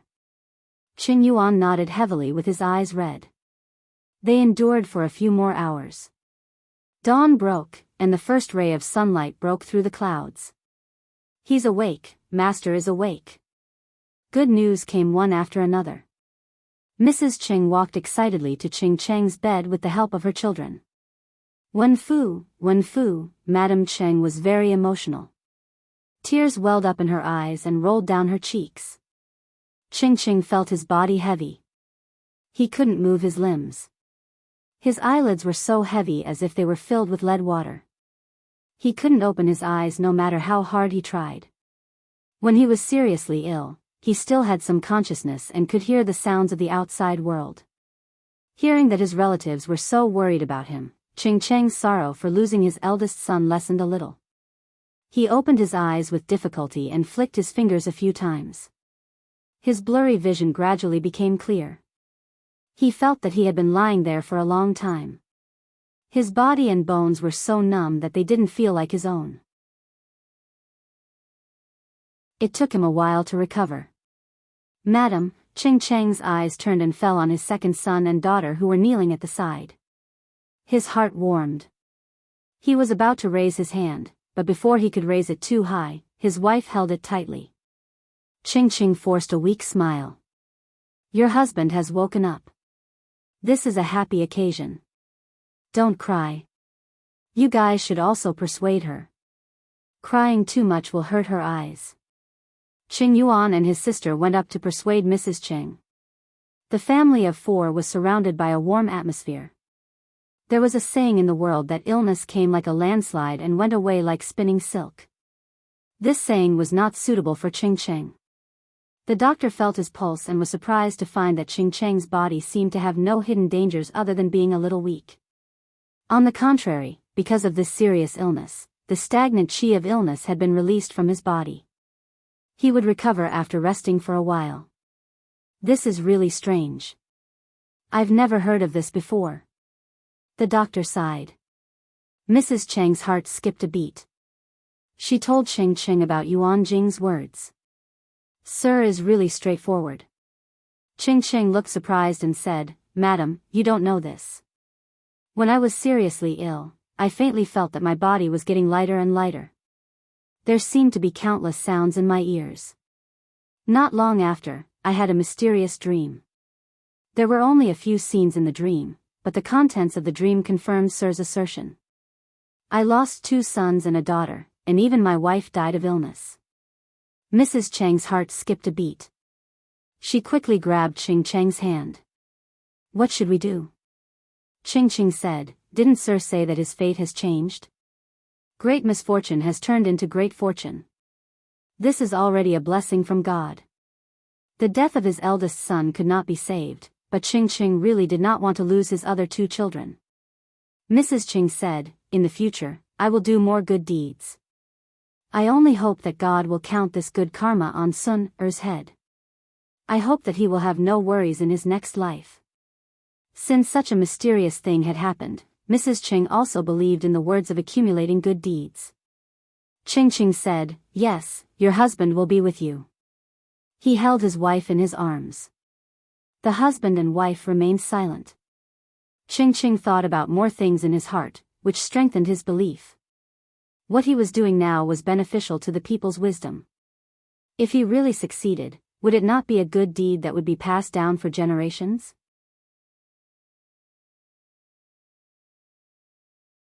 Chapter 12:20. The news of Su Pei's defeat spread like wildfire. When Huang Song found out about it, he locked himself in his study for 2 days. The officials in the tent were deeply worried, afraid that this matter would completely destroy Huang Song's fighting spirit. If he lost his fighting spirit, what was the point of fighting? In the early hours of the 3rd day, Huang Song walked out of the study with a normal expression, as if he had not been the one who had been locked up for the past 2 days. "Huijia, Yumo, why are you here?" Huang Song saw 2 familiar figures standing in front of the study and called out to them. The 2 of them immediately turned around and bowed. Feng Ju said, "Naturally, we were worried about you, Lord. That's why we waited here. We didn't expect you to come out so soon." Before Huang Song went into seclusion, he had instructed that no one was to disturb him. Even Feng Ju did not dare to barge in. "It's my fault. I've made you worry for nothing." Huang Song was startled and said guiltily, "Recently, the situation has been grim. I'm a little frustrated, so I wanted to be alone and analyze the pros and cons." The sage also said that one should reflect on oneself 3 times a day. Naturally, I have to reflect on myself and find my mistakes and shortcomings to calm my restless mood. I'm fine now. You don't have to worry. Feng Ju and Qing Jing exchanged a look.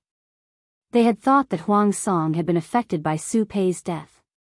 Now, it seemed that not only had Huang Song not collapsed, but his fighting spirit had also been stimulated. This was what they were willing to see. If Huang Song was a piece of trash that couldn't be helped, it would be disappointing.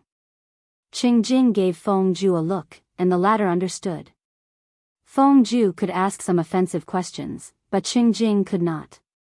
After all, Huang Song's trust in the 2 of them was different. Feng Ju asked casually, "What have you realized in the past 2 days, Lord?" "I've reflected on many problems. For example, how did Lanting get to where she is today, where I'm lacking compared to her?" Huang Song's expression was normal, without a hint of displeasure. "After some reflection, I have to admit that I'm not as good as Lanting." Huang Song had indeed seriously reflected on himself for 2 days. He had read the news of the past countless times. Each time he read it, he had a different understanding. The more he read, the more frightened he became. Feng Ju said, "My lord, don't belittle yourself. Everyone has their strengths and weaknesses. The Duke of Lanting is not perfect. Huijia, you don't have to console me. I can still judge right from wrong. If he could win, then he could win. If he couldn't win, then he couldn't win. There was nothing to be afraid of. Forcefully belittling Lanting is just deceiving yourself and others." A hint of a smile appeared on Huang Song's face. His burning eyes carried a bit of sharpness. The situation in the world is changing rapidly. Even if it's not as good now, it's not impossible to catch up in the future. Seeing that Huang Song was full of vigor, the 2 of them completely put down their worries. It is not too late to mend the dungeon after the sheep is lost. Huang Song continued, "When Lanting finishes resting, he will most likely find an excuse to attack me." Qing Jing and Feng Ju did not say anything. This was the consensus of everyone. Although Lanting is strong, I am not weak either. If she wants to beat me, she'll have to show her skills. Huang Song's expression was solemn. He suddenly took a step back and clasped his hands in front of his chest. He said to the 2 of them, "Huijia and Yumo, please let bygones be bygones and help me get through this." Huang Song's action was beyond their expectations, but they could also feel Huang Song's seriousness and sincerity, so they naturally didn't dare to be negligent. "Yes." Huang Song had just walked out of the study. At this moment, he led the two of them into the study again. The three of them had a secret discussion for several hours. When they left, Feng Ju and Qing Jing walked side by side halfway. Qing Jing said, "My lord has indeed improved. If it had been earlier, the situation would have been much better." As the lord, Huang Song could take the initiative to admit his mistakes. He admitted that he had previously shielded the Yuanshur's generals, causing the civil and military forces to lose balance. The Yuanshur was Huang Song's family after all. Asking him to admit this was a mistake was tantamount to slapping his own face. Yet, he admitted it, which made Qing Jing look at him in a higher light. Unfortunately, it was not so easy to extinguish the bad atmosphere brought about by Yuan Xian. Although Nie Sun did not say it, he had a lot of objections. "That's true, it's still a little too late," Feng Ju said. "Qing Yun still has a grudge in his heart. I'm afraid it won't be resolved in a few days." He folded his hands in his sleeves, looking calm and relaxed. There was even a faint smile on his lips, as if he was not worried about this at all. Qing Jing said, "Qing Yun is a true gentleman. If my lord is honest with him, he will definitely be able to untie the knot in your heart." Fortunately, Nie Sun was a gentleman. Even if he had resentment in his heart, he would not do anything to hurt his lord. If it were Qiguan Rang or Yang Si, what if they tried it? They could stab their lord to death in minutes. The biggest difference between them and other counselors was their thinking. Traditional counselors were particular about loyalty. They were loyal to their lord. They would spontaneously put their lord on a pedestal and put themselves in a lower position. They would often spoil their lord to the point of no return. Non-mainstream counselors were particular about following one's heart. Their lord was just a boss. To them, being a counselor was just a job. They did not have to cling to their job for the sake of a good-for-nothing boss. If they were not satisfied with their job, they could just jump ship and find another one. If their lord was not satisfied, they could just stab another one to death. It was such a simple matter. There was no need to seek death. Therefore, in the previous life, Qiguan Rang killed his old lord, Prince Chengshou. In this life, Yang Si jumped ship from Prince Chengshou's side and even schemed against him. Huang Song was lucky enough to meet Nie Sun, so he was still safe for now. If the public relations following the crisis were done well, the ruler and his official would be able to return to normal. The two of them walked side by side for a while until Huang Song's residence was far behind them.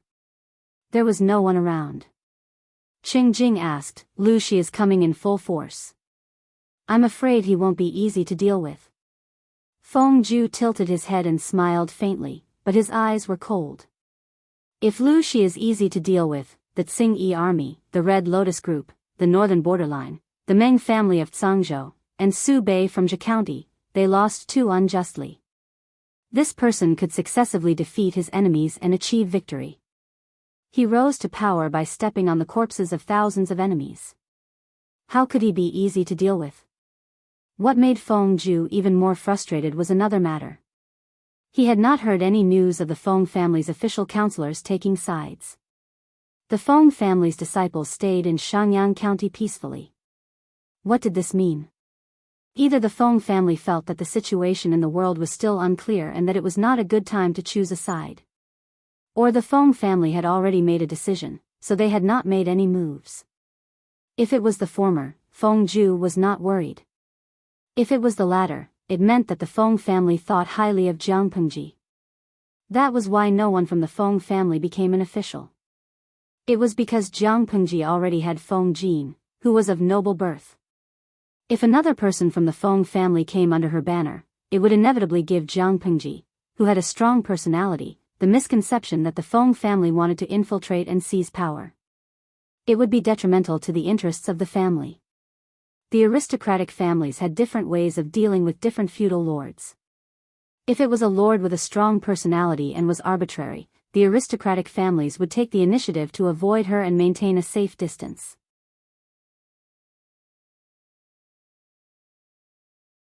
Chapter 1221. Fighting for the most advantageous situation in different environments was their way of survival for many years. The Feng family was the same, but they saw it more clearly and were more decisive in making their choices. According to Feng Zhu's understanding of the family, this matter was most likely settled. Qing Jing suddenly asked him, "Actually, there's always something I don't understand." Feng Zhu tilted his head and looked at him. "What is it?" Qing Jing said, "Why did Huijie assist the Lord in the beginning? Was it because of the friendship of youth?" Master Qiguan could not understand why Wei Ci wanted to be Jiang Pengji's strategist. Qing Jing also could not understand why Feng Zhu followed Huang Song. Huang Song trusted Feng Zhu so much, and Feng Zhu treated Huang Song the same way. Everything had a reason.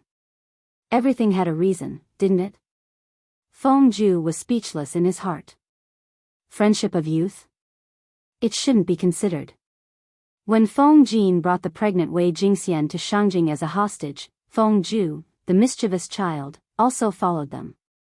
Because he was bored, he wandered around and coincidentally met Huang Song, who was on patrol in Shangjing.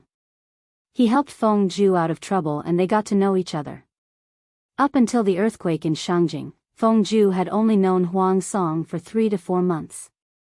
How deep a friendship of youth could there be in 3 to 4 months? Qing Jing saw through Feng Zhu's gaze and asked, "Why is that? Have you ever thought about what you want to do?" Feng Zhu asked in return, "Something that won't make you lose interest quickly." Qing Jing was puzzled. "What do you mean?" Feng Zhu seemed to be narcissistic. "Ever since I could remember, I have shown talent that others can't match. I learn everything very quickly. When I completely learned it, I felt how boring it was to repeat it day after day. Even my life became barren. Wasn't it a waste of time to do nothing?" My elder brother disapproved of Zhu's actions and often reprimanded and reminded me. Later, when I met the Lord, my second brother harbored a deep prejudice against me. The earthquake in Dongqing and the country was not about to collapse. At that time, I saw a different ambition in the Lord. He saw an ambition that even Huang Song himself had not discovered. It was this little bit of ambition that allowed him, whose life was as barren as a desert, to see the hope of an oasis. Feng Zhu had deliberately set things up and pushed Huang Song from behind the scenes to the front of the stage, allowing him to rise higher and be envied by others. He had also caused him to suffer a heavy blow when he was full of himself. He was suspected and even frozen by the Dongqing emperor, allowing the bud called ambition to completely sprout. Feng Jin didn't like Huang Song. He thought that Huang Song was of low birth and that Huang Song had an ulterior motive for getting close to Feng Zhu. He thought that Huang Song was restricted by his birth and that he wouldn't be able to become someone great. Since that was the case, Feng Zhu decided to do the opposite. What could be more challenging than raising a son of heaven? Even though this was a huge project, Feng Zhu still had a lot of fun. In a sense, both Jiang Pengji in her previous life and Huang Song in this life were pitiful to have met such a terrible strategist. Qing Jing listened in silence for a while and finally understood what Feng Zhu wanted to express. He looked at Feng Zhu with a complicated gaze. If Qiguan Rang and Yang Si were non-mainstream strategists, then Feng Zhu was a naughty child strategist. He was far more self-willed than the former. He secretly felt sorry for his lord. Feng Zhu's voice was flat. "Assisting the Lord is what I want to do. I won't lose interest in it soon." He did not have the perseverance and faith of Han Yu and the others who tirelessly pursued Tao. He only followed his heart and nature. "I can do whatever I want, no one else can control me." Yes, he was so willful. Qing Jing was speechless. "Sigh, I'd better feel sorry for my lord." Huang Song's 2 days of self-reflection were still effective.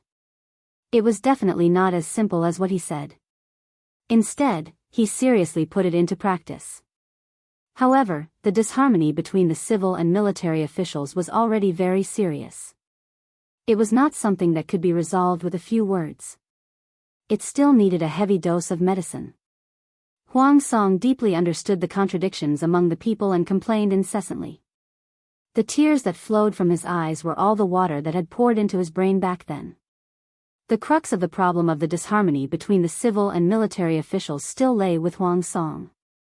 As long as he, the Lord, was impartial, the atmosphere below would naturally be purged.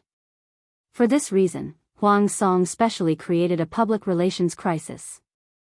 He set up a banquet and invited the civil and military officials to attend. At the banquet, Huang Song took advantage of his drunkenness.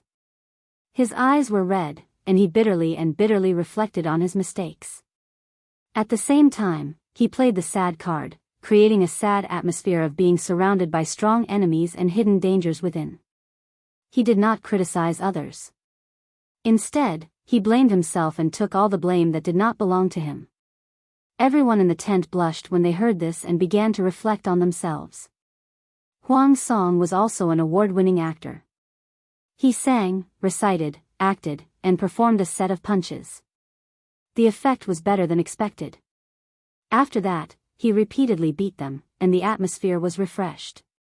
There was not much time left for Huang Song. Jianghu would recuperate for a few more months at most. The earliest would be next spring, and the latest would be next autumn's harvest. Huang Song was like a student who had wasted a winter and summer vacation. He only worked hard overnight to finish his homework when school was about to start. Even if he finished his homework on time, his learning efficiency was not as good as that of a well-behaved student with a solid foundation.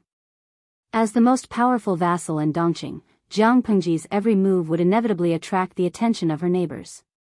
Needless to say, Huang Song was now hiding in his own territory and quietly growing stronger, waiting for a good opportunity. Another neighbor, separated by Zhangjiang Pass, was also secretly observing her. On one hand, she eliminated the hidden dangers within, and on the other hand, she paid attention to the enemy's movements. Cough, cough, cough. If there's any news in the future, continue to pass it to me. After Nielyang finished speaking, Wei Dan brought up the medicine that was just the right temperature. He stared at Nielyang and drank it all. Wei Dan said, "Okay." Nielyang drank the bitter medicine and coughed for a while. It took him a while to recover. His bloodshot eyes were watery. "I knew Lu Shi was a disaster, but I didn't expect him to break through in a desperate situation. He has become a troublesome person now." Wei Dan said, "This is not surprising. Zixiao has his eyes on her after all. If she did not have the potential to win, why would Wei Ci choose her? Which vassal in troubled times did not climb up by stepping on the bones of their enemies?" Nielyang's eyes were as cold as the cold moonlight, flashing with rays of light. There were many hidden dangers in the Nie family, and he had already thought of ways to deal with them. He had no ambition and was not keen on power. Originally, Nielyang only wanted to assist the head of the Nie family to ascend to the throne, but it was different now. If he did not seize it now, could he watch helplessly as the Nie family's foundation was destroyed by a group of people blinded by greed? The Nie family seemed to be at the height of its power, but in fact, it was going downhill. According to his understanding of Jianghu, this woman's ambition would never be satisfied with just Dongqing. The Nie family, or Zhongzhao, was also a piece of meat that she coveted. If Nielyang wanted to protect the Nie family, he had to fight for it and seize it. As long as he was the final victor, the Nie family would be safe. Cough, cough. Zishuan, my mouth is a little bitter. Help me get some candied plums. Of course, he had to recuperate before that. The situation of the world was like the clouds in the sky, moving when the wind blew and calming when the wind stopped. Jianghu led her troops to stir up the forces in the south of Dongqing. After she was done, she returned home in glory with spoils of war and fruits. It's another year. What should we eat for this year's New Year's banquet?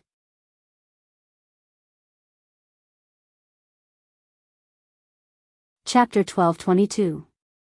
Xie sighed and said, "The people here are so enthusiastic, countless people lined the road to welcome them. Warm handkerchiefs, sachets, and sachets fell like raindrops." Xie was stunned and sighed with emotion.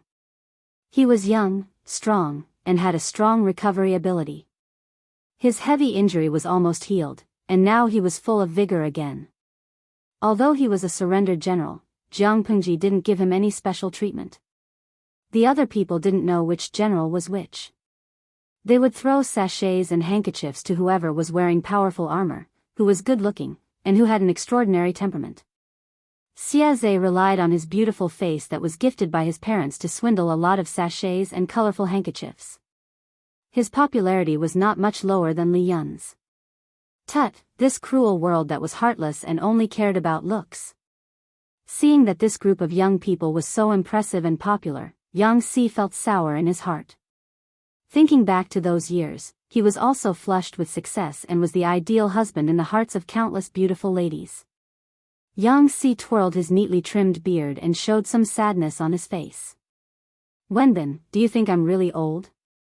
He touched his face secretly. It felt good. In the words of the audience in the streaming room, it was full of collagen. Han Yu was riding on a horse and silently looked at the people who were welcoming them. Everyone's face was filled with enthusiasm, respect, and joy from the bottom of their hearts.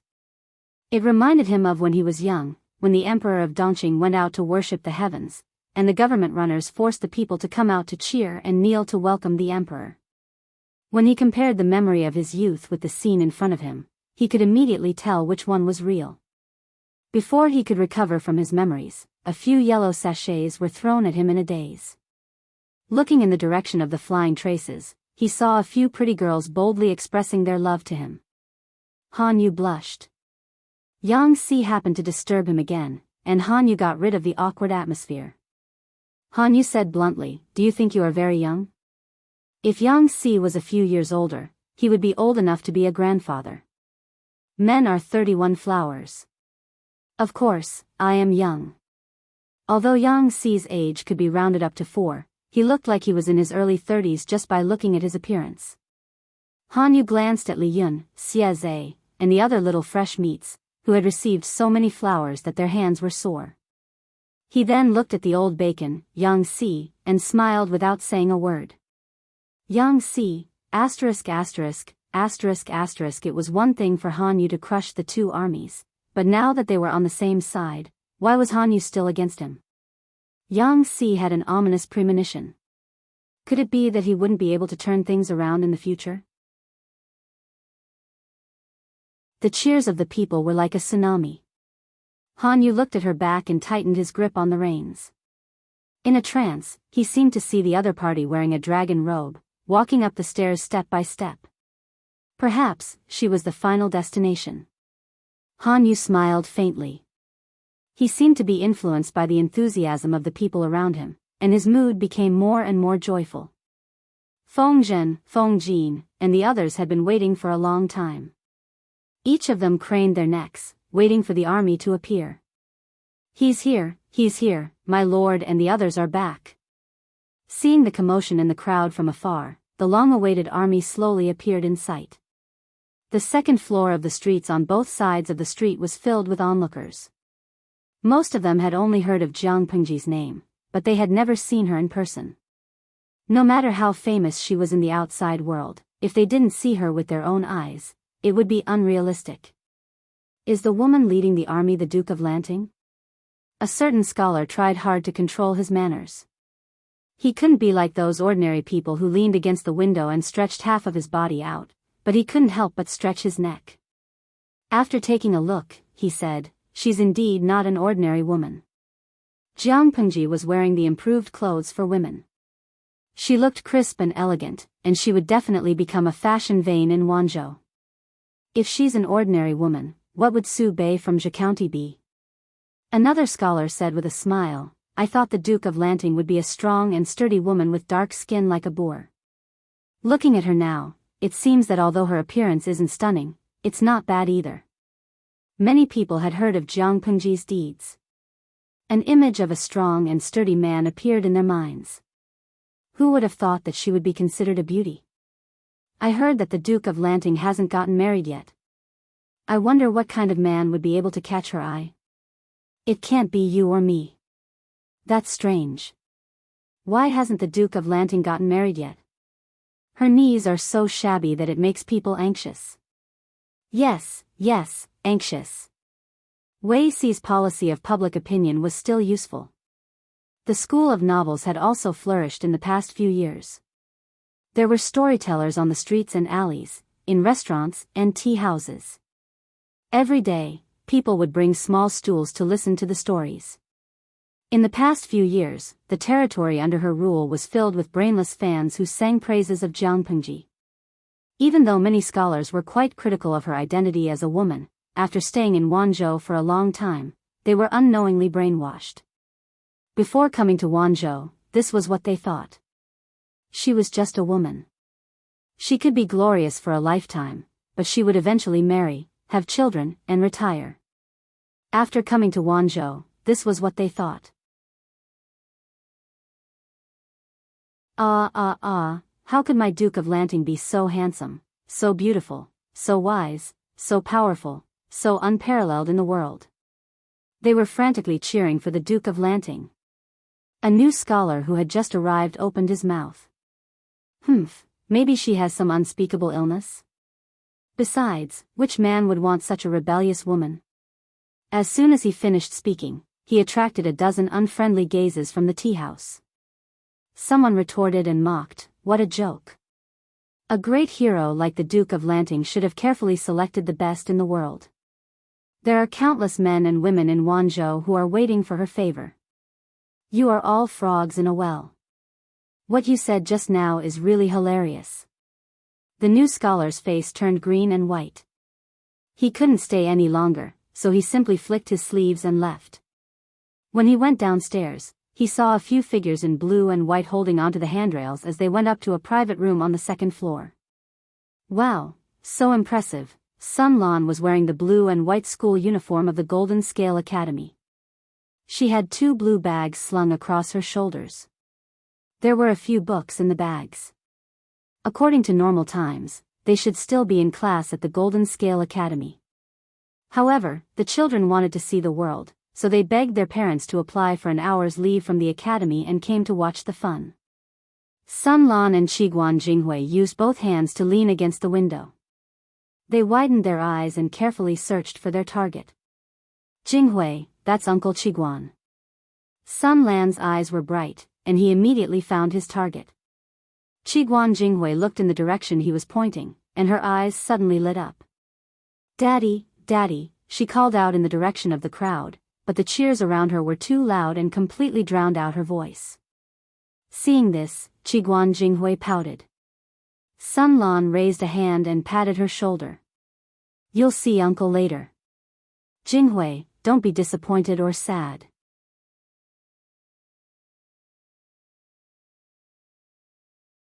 Chapter 12:23. Huh. The child beside Jinghui is a student of the Golden Scale Academy, right? Which school is he from? Qiguan Rang waved his fan, his brows furrowed in displeasure. Wanzhou was liberal, but that didn't mean that other people's boys could touch their daughters. Most scholars in ancient times were short-sighted. It wasn't high, but it wasn't as good as a general's. Qiguan Rang could recognize Qiguan Jinghui, but he couldn't tell who the boy beside her was.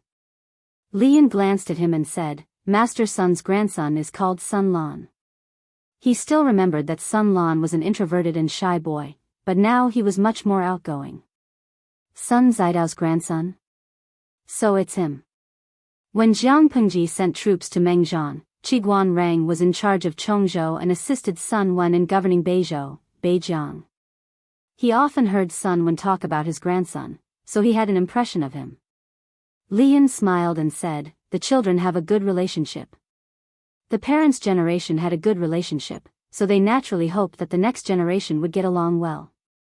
If nothing unexpected happened, these children would be the cornerstone of the future. If they had a good relationship, it wouldn't be easy to have disagreements. Qiguan Rang snorted coldly and didn't comment. Lian saw that he was unhappy, but he couldn't think of anything that had angered Qiguan Rang, so he could only keep his mouth shut. "Jinghui, your father is looking over here." Sun Lan saw Qiguan Rang looking over and waved his hands excitedly. Changshan glanced around and saw Lian. She turned to the chubby girl in Sheng Wanwan's arms and said, "Nuanyuan, Your father is over there.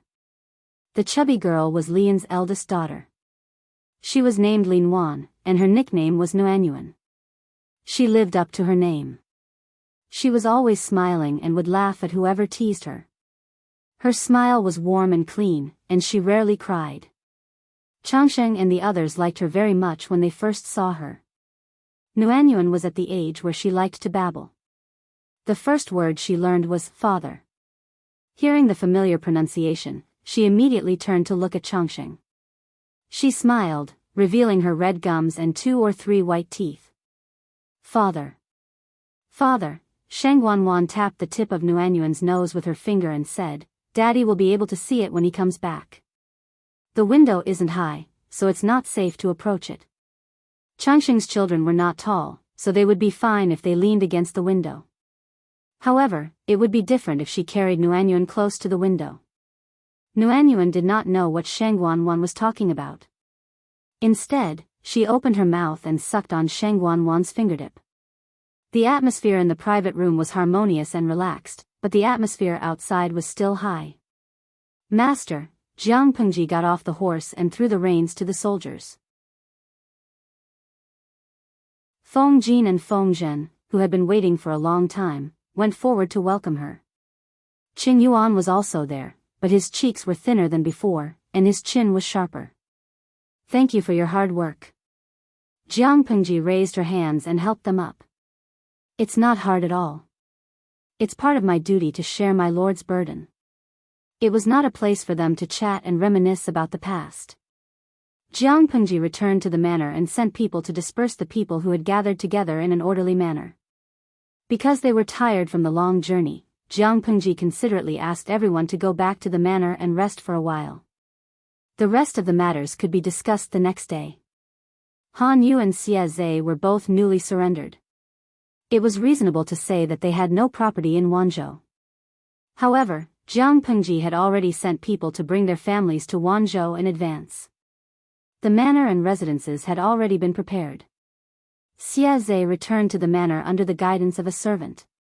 From afar, he saw his wife waiting at the gate with her servants. He was very excited. He had been mentally prepared to die on the battlefield and be separated by life and death. He had never thought that there would be a day when they would be reunited again. When a husband and wife met, they naturally had a lot to talk about. Compared to the harmonious and sweet relationship between the husband and wife, the other couple was a little cold. Han Yu and his wife were considered a young couple. They knew each other very well. He could tell at a glance whether his wife treated him sincerely or perfunctorily. Her husband had just escaped from death. Even if she didn't welcome him warmly, she should at least ask about his well-being. However, his wife didn't even bother to put on a show. Thinking about what Wei Ci had said earlier, Han Yu felt very upset. Does my wife resent your husband? Han Yu asked softly. Mrs. Han had a dignified demeanor. There was not a single flaw on her body. She was as perfect as an exquisite porcelain doll. I am more than happy that you have come back safely. Why would I resent you? Mrs. Han smiled and turned around to order the servant girls. She asked the servants to prepare hot water and clean clothes for Han Yu. At the same time, she asked the concubines from the backyard to come out and serve Han Yu. Han Yu didn't take any concubines after his marriage. However, he had 2 servant girls who served him before his marriage. Mrs. Han generously accepted them and even raised their status. Not only did she treat the concubines well, but she also took good care of the sons of the concubines.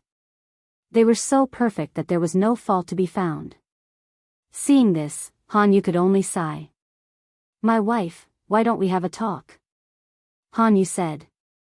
Mrs. Han seemed to be surprised. She asked him in reply, talk about what? Han Yu choked and didn't know how to continue the conversation. He could see that his wife was dissatisfied and even resentful. However, she denied it, so he couldn't force her. Nothing. Master Yuanjing is here now. As his disciple, I should pay him a visit. Mrs. Han smiled. If that's the case, I will help you prepare. It's rude to come empty-handed. Han Yu could only stare at her. When Mrs. Han was about to walk out of the door, he said, although the Duke of Lanting is a woman, she is also an outstanding person. She is no worse than the Duke of Xinjiao. In Han Yu's eyes, Jiang Pengji was certainly no worse than Su Pei, but she still had to say what she had to say. Lang Jun is the head of the family. I am just a woman from the backyard. Why are you telling me this? Mrs. Han maintained a perfect smile on her face, but she was unhappy in her heart. First, she was sent to Wanzhou as a captive. Although he didn't neglect or offend her, it still bothered her and made her feel bad. She thought that Han Yu would rather die than surrender. He might not imitate Qing Sun, but he wouldn't surrender to Lu Shi easily. She didn't expect that Han Yu would surrender to a new master so easily. Moreover, the new master was not close to the gentry but friendly to the poor. Han Yu's surrender to Lu Shi became a joke among the gentry in Zhe County, which made her feel even more ashamed. That feeling turned into resentment, but she buried it deep in her heart and didn't want to talk about it with others. Han Yu really didn't have a good eye. That day, every household was not peaceful. Li Yun went home, hugged his daughter and kissed his wife. He was so happy that he looked like a fool. Before the banquet started, the gatekeeper outside the house announced that a guest had arrived. Who is it? The gatekeeper said, the guest claims to be from the Xia family. Li Yun suddenly remembered who it was and heard a clang. His father, Xia Qian, was so shocked that he dropped his chopsticks on the table. The Xia family? Xia Qian was surprised.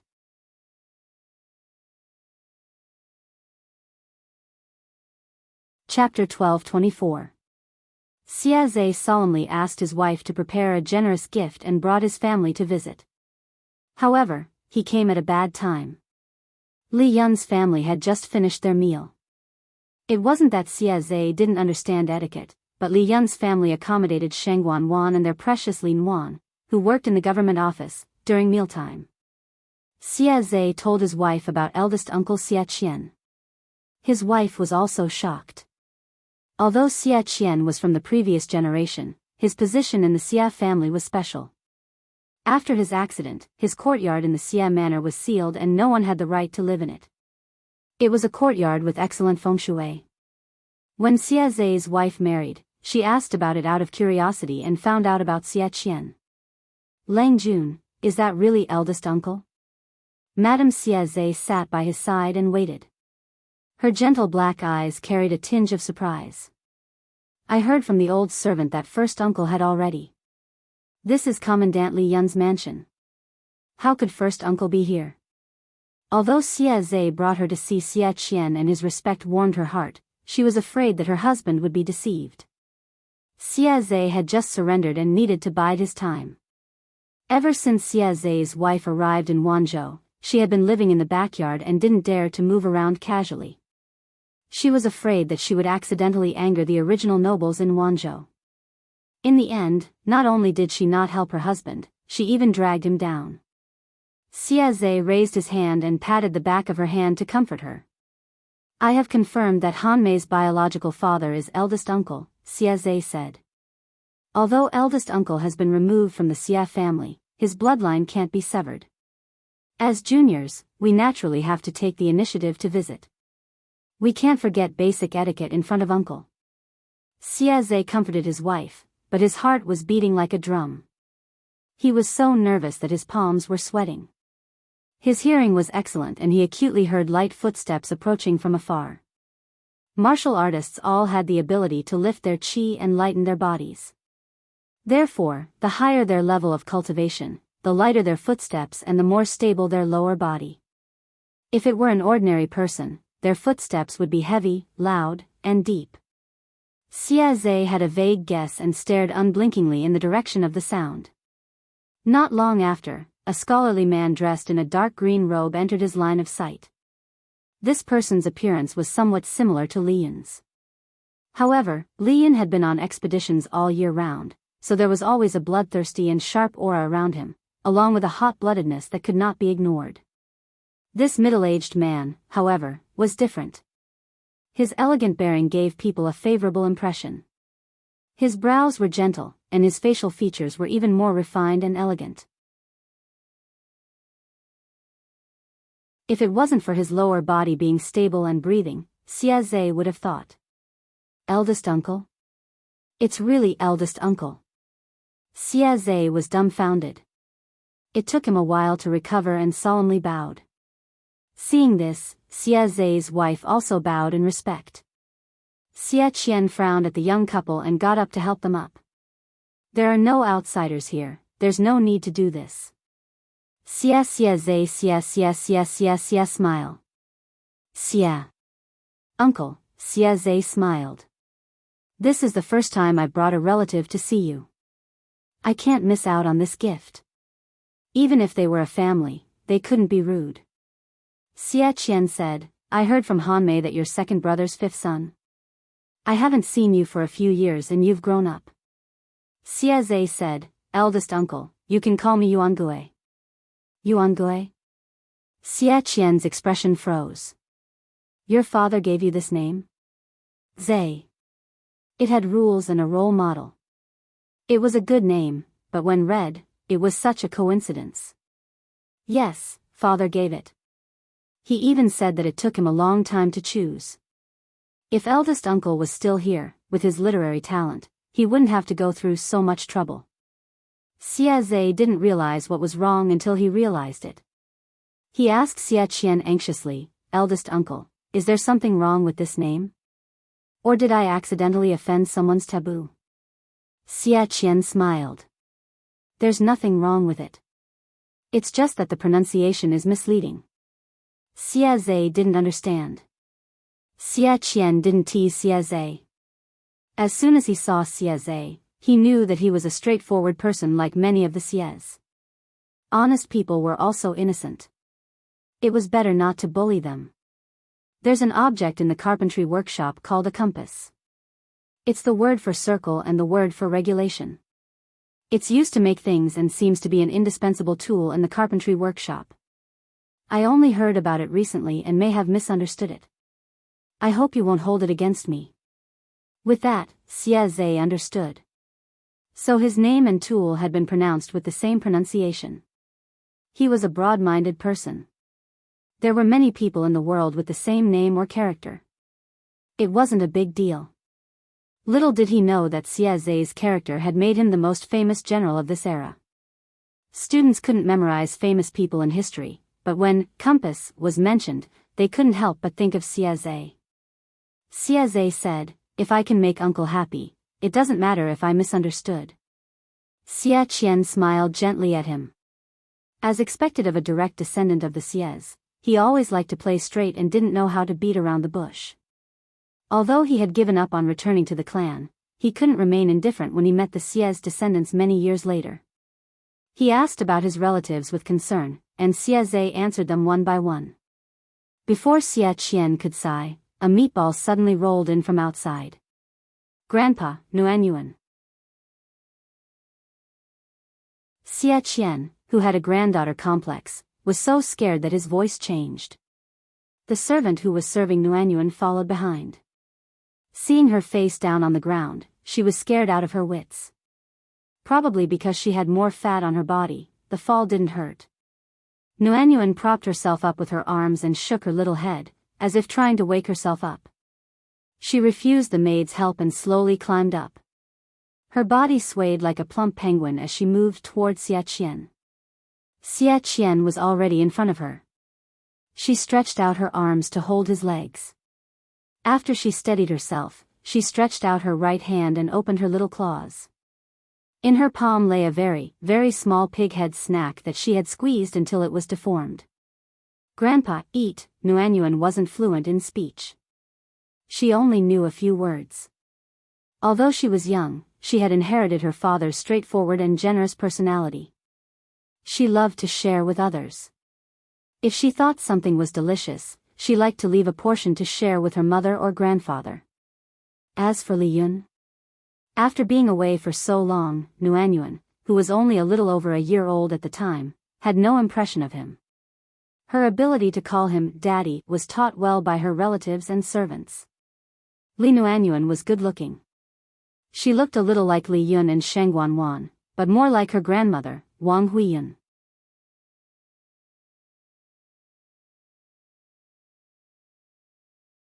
Chapter 12:25. All right, Grandpa, eat. Xie Qian didn't mind that the pastry pig had been squeezed out of shape and sucked the sweat from his palms. Instead, he ate it with a kind expression. Xie Zhe asked curiously, "Is this cousin's daughter?" The Xie family had always had more males than females, with more males than females. Xie Zhe's generation only had 2 sisters, the rest were just servants. In the Xie family, male children were abundant, while female children were rare. Yes, her name is Lin Wan, her nickname is Nuanyuan. Xie Qian picked up the plump Nuanyuan. She was staring at Xie Zhe with her black grape-like eyes, as if she was wondering when a strange uncle had come to her house. Nuanyuan, call him uncle. Nuanyuan was a beat slower and mumbled the words, then giggled and buried her head in Xie Qian's neck, as if she was shy. The cute little angel's call was like a sharp sword piercing through Xie Zhe's chest, making his limbs go numb. He was touched by her cuteness. Cousin was indeed cousin, even his daughter was so outstanding. She was indeed a descendant of the Xie family. Oh right, Xie Zhe didn't seem to have given up on the idea of having Li Yun acknowledge his ancestors. He couldn't move Li Yun, so he tried Xie Qian. After all, he was a descendant of the Xie family. How could he change his family name? If he changed his family name, it would be difficult for the Xie family to protect Li Yun in the future. Xie Qian had a change of heart. On the surface, he rejected Xie Zhe's good intentions. It was better to let Li Yun continue to be a Li. Xie Zhe couldn't even deal with Li Yun, let alone Xie Qian's thoughts. It was already good enough that he hadn't been led into a ditch. Lin Wan, is this your name? Xie Zhe was surprised.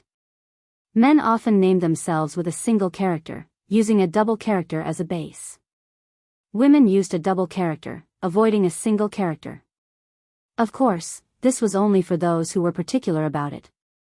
If the common people had a decent name, it would be great. Why would they be afraid of single and double characters? For example, Li Yun's childhood nickname was Li Gozhu. Not just Gozhu, but many people also named him Tai Dan, Sha Dan, Xuanzi, and the like. It was good enough to have a name that people could call, why would they be particular about it? Xie Qian said, the trend in Wanzhou has been like this in recent years. I'm afraid that Nuanyuan will also walk the path of a military general in the future. Taking a double name sounds too soft. Even though Xie Qian could not imagine the scene of Nuanyuan, who looked like his wife, Wang Huiyun, wielding a knife and a gun, it was a family tradition, so he had to learn it. In the entire Xie clan, there was no need to talk about the male clansmen, as they had been beaten since they were young. The female clansmen also had to learn some martial arts. Nuanyuan's surname was Li, but she still had the blood of the Xie family flowing in her veins. Naturally, she could not abandon the family inheritance. Xie Zhe thought of his lord's name, Lu Shi, and immediately understood who had started the trend of women taking single characters. Xie Zhe's wife was shocked. She couldn't imagine what her uncle was thinking. He actually wanted Lin Wan to grow up and become a general to kill enemies. Uncle, swords have no eyes on the battlefield, Nuanyuan, Xie Qian said. Wanzhou has a complete system for female soldiers. If Nuanyuan wants to go to war, she'll probably start from the bottom. She won't face danger head-on. She had to train her courage first before killing the enemy to earn military merits. Although Xie Qian spoiled his granddaughter, he did not spoil her inappropriately. Anyone with a discerning eye could see that Xie Qian had trained Lin Wan as the legitimate heir. None of the heirs of the Xie clan are useless. Although Nuanyuan is young, she is full of intelligence. It would be a pity if we don't teach her well. Nuanyuan didn't know what the adults were talking about. She only knew that they were all good-looking. She was well-behaved and entertained herself. Sometimes she pulled Xie Qian's sleeve, and sometimes she entertained herself. She giggled without crying or making a fuss. Which couple wouldn't like such a beautiful little angel? They liked her so much that they couldn't wait to give birth to a daughter who was as well-behaved and obedient as Nuanyuan. Compared to the harmony in the Li residence, Han Yu's situation was a bit awkward. He had wanted to take his wife to see Master Yuanjing. Han Yu had always respected Master Yuanjing as a father. Now that he was taking his wife to see Master Yuanjing, the meaning was obvious. He tried his best to ease the relationship between husband and wife, but Mrs. Han was stubborn and arrogant, so it didn't work. Mrs. Han politely declined Han Yu's proposal. Instead, she urged Han Yu to leave the house as soon as possible with the excuse that it was getting late. Paying a visit to someone's home was also very particular. The most basic etiquette was not to suddenly visit the host while the host was eating. Han Yu looked at the sky and decided to visit Master Yuanjing's house alone with a generous gift. Most of Jianghu's people were gathered in one place. Although Master Yuanjing wasn't one of them, he was still assigned a house in a good location. Han Yu's house was only 2 streets away from Master Yuanjing's house, so it wouldn't take much time to get there. Han Yu's face darkened. Even if Mrs. Han didn't say it out loud, she was very thorough in her work. But Han Yu was her husband who shared the same bed with her. How could he not understand? Han Yu could see that Mrs. Han's attitude towards Master Yuanjing was distant and arrogant. That made Han Yu very angry. Master Yuanjing became famous because he defeated the northern borderline and took back the 3 cities. He became a famous man in the 5 kingdoms. Once he became famous, people would dig into Master Yuanjing's past. His ancestors had been prominent nobles during the 16 Kingdoms period, but after 2 generations, they were punished for their words and fell into dire straits. In Master Yuanjing's generation, the whole family was so poor that they only had a genealogy book. To be honest, Master Yuanjing's starting point was even lower than the common scholars from poor families. The scholars from poor families included the common nobles, the local gentry, and the nouveau riche. They didn't have power or influence, but they had money. Even if he was famous and had students all over the world, he was not a great person in the eyes of the old and stubborn gentry. Han Yu saw his wife's carelessness and neglect, which made him even angrier. "Brother Wenbin, you are finally here." Tang Yao, who had been wandering outside for a long time, hurried to greet Han Yu. "Master knew that I would come?" Tang Yao said, "Master said that Brother Wenbin pays attention to etiquette and will definitely come today." People in the world paid attention to respecting their masters. There was a saying, "A master for a day is a father for a lifetime." Visiting Master Yuanjing was no different from visiting his father. Han Yu said, "Master is still like this." Han Yu's eyes turned red when he saw his master who he hadn't seen for many years, but he couldn't tell why he felt wronged. Master Yuanjing was comforted to see that his disciple had become so mature and steady. Master Yuanjing was not only his academic teacher, but also his life mentor. Han Yu could find his own path because of Master Yuanjing's guidance. He never hid anything from Master Yuanjing. They were like father and son who talked about everything. "There is one thing that I don't understand. Master once said that your path is to have students all over the world. Why are you trapped in Wanzhou now? Isn't this old man practicing his own Tao?" Master Yuanjing smiled and pointed at the stacks of books on the table. There were more than 20 books in each stack, and there were 5 stacks in total. These were the homework of the students of the Golden Scale Academy. The improved teaching system of the Golden Scale Academy was very effective. Compared to Master Yuanjing's previous teaching efficiency, it was like taking a rocket to the sky. There were so many students, but according to the previous standard, there were not many who were qualified to study. There was only one child prodigy like Feng Yi.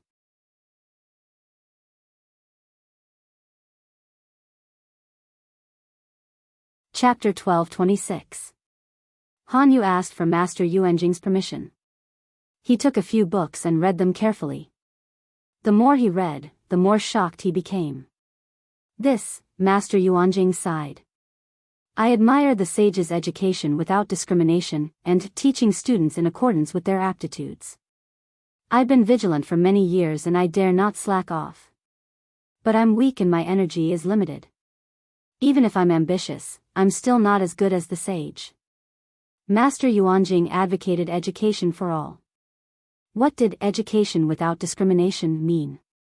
In layman's terms, anyone could receive education. No matter if they were smart, stupid, virtuous, or unworthy, they could all eliminate their differences through education. The ambition and ideal were beautiful, but the result was heart-wrenching. Master Yuanjing was only one person. He only had one mouth and two hands. His lifespan was limited to that of an ordinary person. Even if he was obsessed with education, the number of students he could teach was limited, let alone enlighten the people. Because of the limited resources, Master Yuanjing's education without discrimination was also an elite education. He unconsciously tilted the educational resources to the smart students. Master Yuanjing realized this, but he was powerless to change the situation. This problem had been bothering him for a long time. It wasn't until he came to Wanzhou that he suddenly understood the crux of the problem. Instead of worrying about scarcity, he worried about inequality. Because of the shortage of educational resources, the limited resources would be tilted to the talented students to ensure the maximum benefits. Master Yuanjing made a bold assumption. What if the educational resources could be expanded until there was a surplus? Then every student would have enough educational resources. With this premise, the education without discrimination could be implemented, and the realm of teaching students in accordance with their aptitudes could be further achieved. Han Yu put down the students' homework in shock and secretly calmed himself down. Even if he didn't know much about the academy, he knew that almost all the students in the academy were commoners. They had no learning foundation or conditions. As for talent, one or two of them might be geniuses, but not everyone was a genius. Students like these, their homework was quite good. How many students are there in the Golden Scale Academy? Han Yu asked. Master Yuanjing answered, we are currently recruiting 2 batches of students. The 3rd batch is still being selected. There are a total of 356 students. Han Yu asked again, how are their grades and knowledge? Master Yuanjing smiled. Although they are not as good as Feng Yi and others, they are not inferior to the children of the same age in the aristocratic families. What about talent? Most of them are mediocre and mediocre.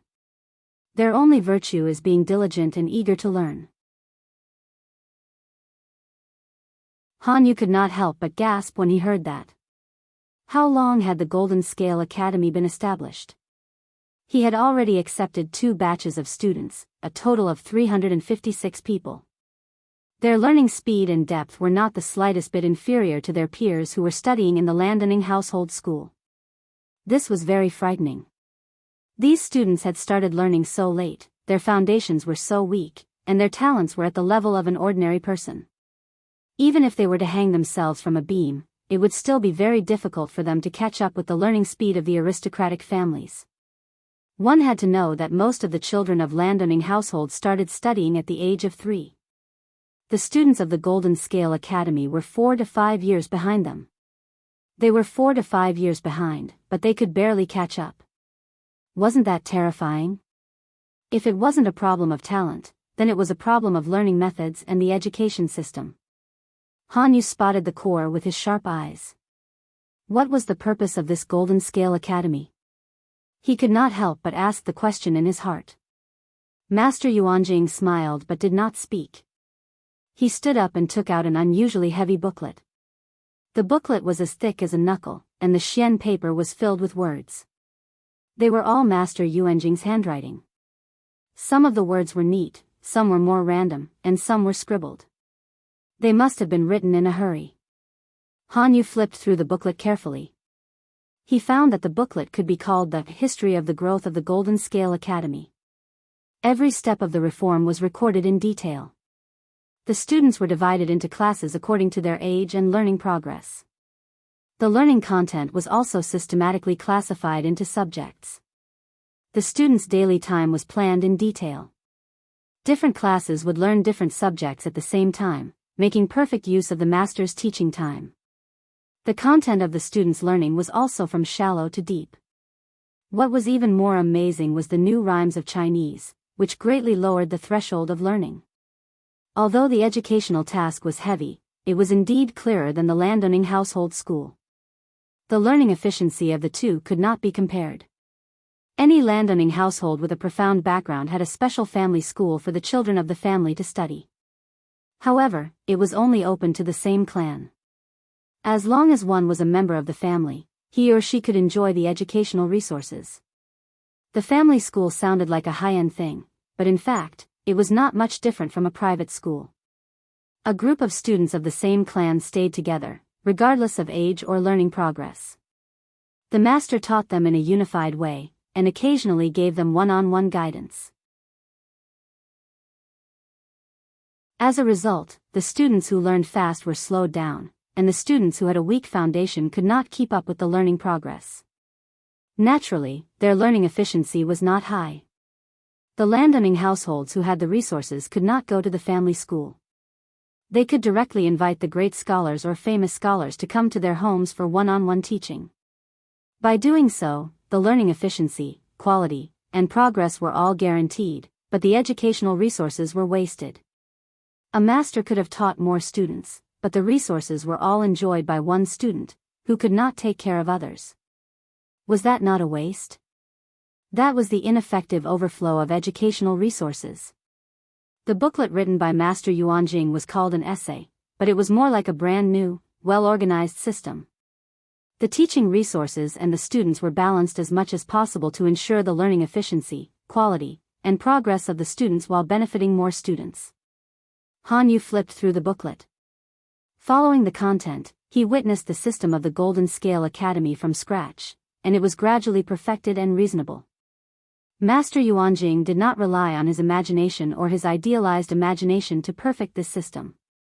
Instead, he focused on the actual situation. Seeing Master Yuanjing's steady layout and planning, Han Yu felt even more ashamed of his frivolous and naive pursuit of Tao. If Jiang Pengji hadn't woken him up, he would have been stuck in a dead end. Master, you are indeed a genius in the world. I am ashamed of my inferiority. Master Yuanjing said seriously, the Golden Scale Academy from scratch is the result of the painstaking efforts of me and a few other great scholars. It is not something that can be accomplished by one person. Without the support of the Lord of Lanting and the efforts of those children, this system would not be as fruitful as it is today. Master Yuanjing's contribution was great, but it was not the greatest, and it was not his contribution alone.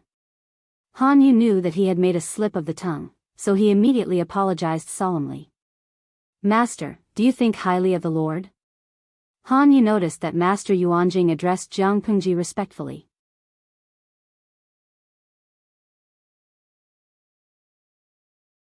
Chapter 12:27. The two of them talked for a while more. Master Yuanjing looked tired and Han Yu took the initiative to leave. Rest early, Master. I will visit again tomorrow, Master Yuanjing said. The war has just ended. You must be busy. Don't worry about an old man like me. You can go about your business. He asked Tang Yao to see Han Yu off. He washed up and got ready to rest. However, it was destined to be a restless night. The guard at the corner door told him that there was a guest outside. What kind of mysterious guest is this? Master Yuanjing frowned. He didn't go directly to the front door. Instead, he went to the corner door sneakily. The guard took out an object and handed it to Master Yuanjing. Master Yuanjing's pupils shrank after he saw it. Master Yuanjing turned his wrist and held the object tightly in his palm. His knuckles turned blue because of the force. Ask that person to wait for me in the study. Let him in quietly. Don't disturb the others. Master Yuanjing's expression was a little strange. After the gatekeeper left, he released his clenched fist and revealed a jade guanyin. The jade was cold. There was a tinge of blue in the green. The green was pure and strong. In the eyes of the common people, this kind of jade was not expensive. No matter how good the quality was, it couldn't be compared to other famous jade. The aristocrats would never play with this kind of cheap stuff. But Master Yuanjing knew that this kind of jade was called jade. It was said that it was the most expensive and rare imperial jade. He had learned about jadeite thanks to a young friend he had made despite the age gap. Gu Min, he murmured. Jade was very rare. It was produced in the southwest border. The local people didn't pay much attention to it. They wouldn't waste manpower to transport it to the 5 countries in the Central Plains. Only one person was interested. He happily played with the jadeite and secretly collected a lot of treasures. You don't understand. This thing will be rare in the future. If I collect it now, the future generations will definitely thank me. Only Gu Min would use jade to carve a jade Buddha. Who was the guest outside? When the guest was secretly brought in, Master Yuanjing's eyes suddenly became sharp. He stared at the person. Judging by the figure, the person was a teenager. His footsteps were heavy and messy. He probably didn't know any martial arts. The person closed the door of the study and turned to Master Yuanjing. He took off his wide hood as he walked. A delicate face was revealed after the hood was taken off. The noble aura he exuded made him look like a pampered and spoiled son of an aristocratic family. My name is Lu Zhao. Master Yuanjing. Lu Zhao. Master Yuanjing's expression didn't change, but he understood. The person who came with the jade Buddha was most likely a descendant of Gu Min. Although Lu Zhao was the son of a concubine, his real identity was the legitimate son of Gu Min and Lu Shi. Master Yuanjing faked a smile and said, "Why are you visiting me so late at night?"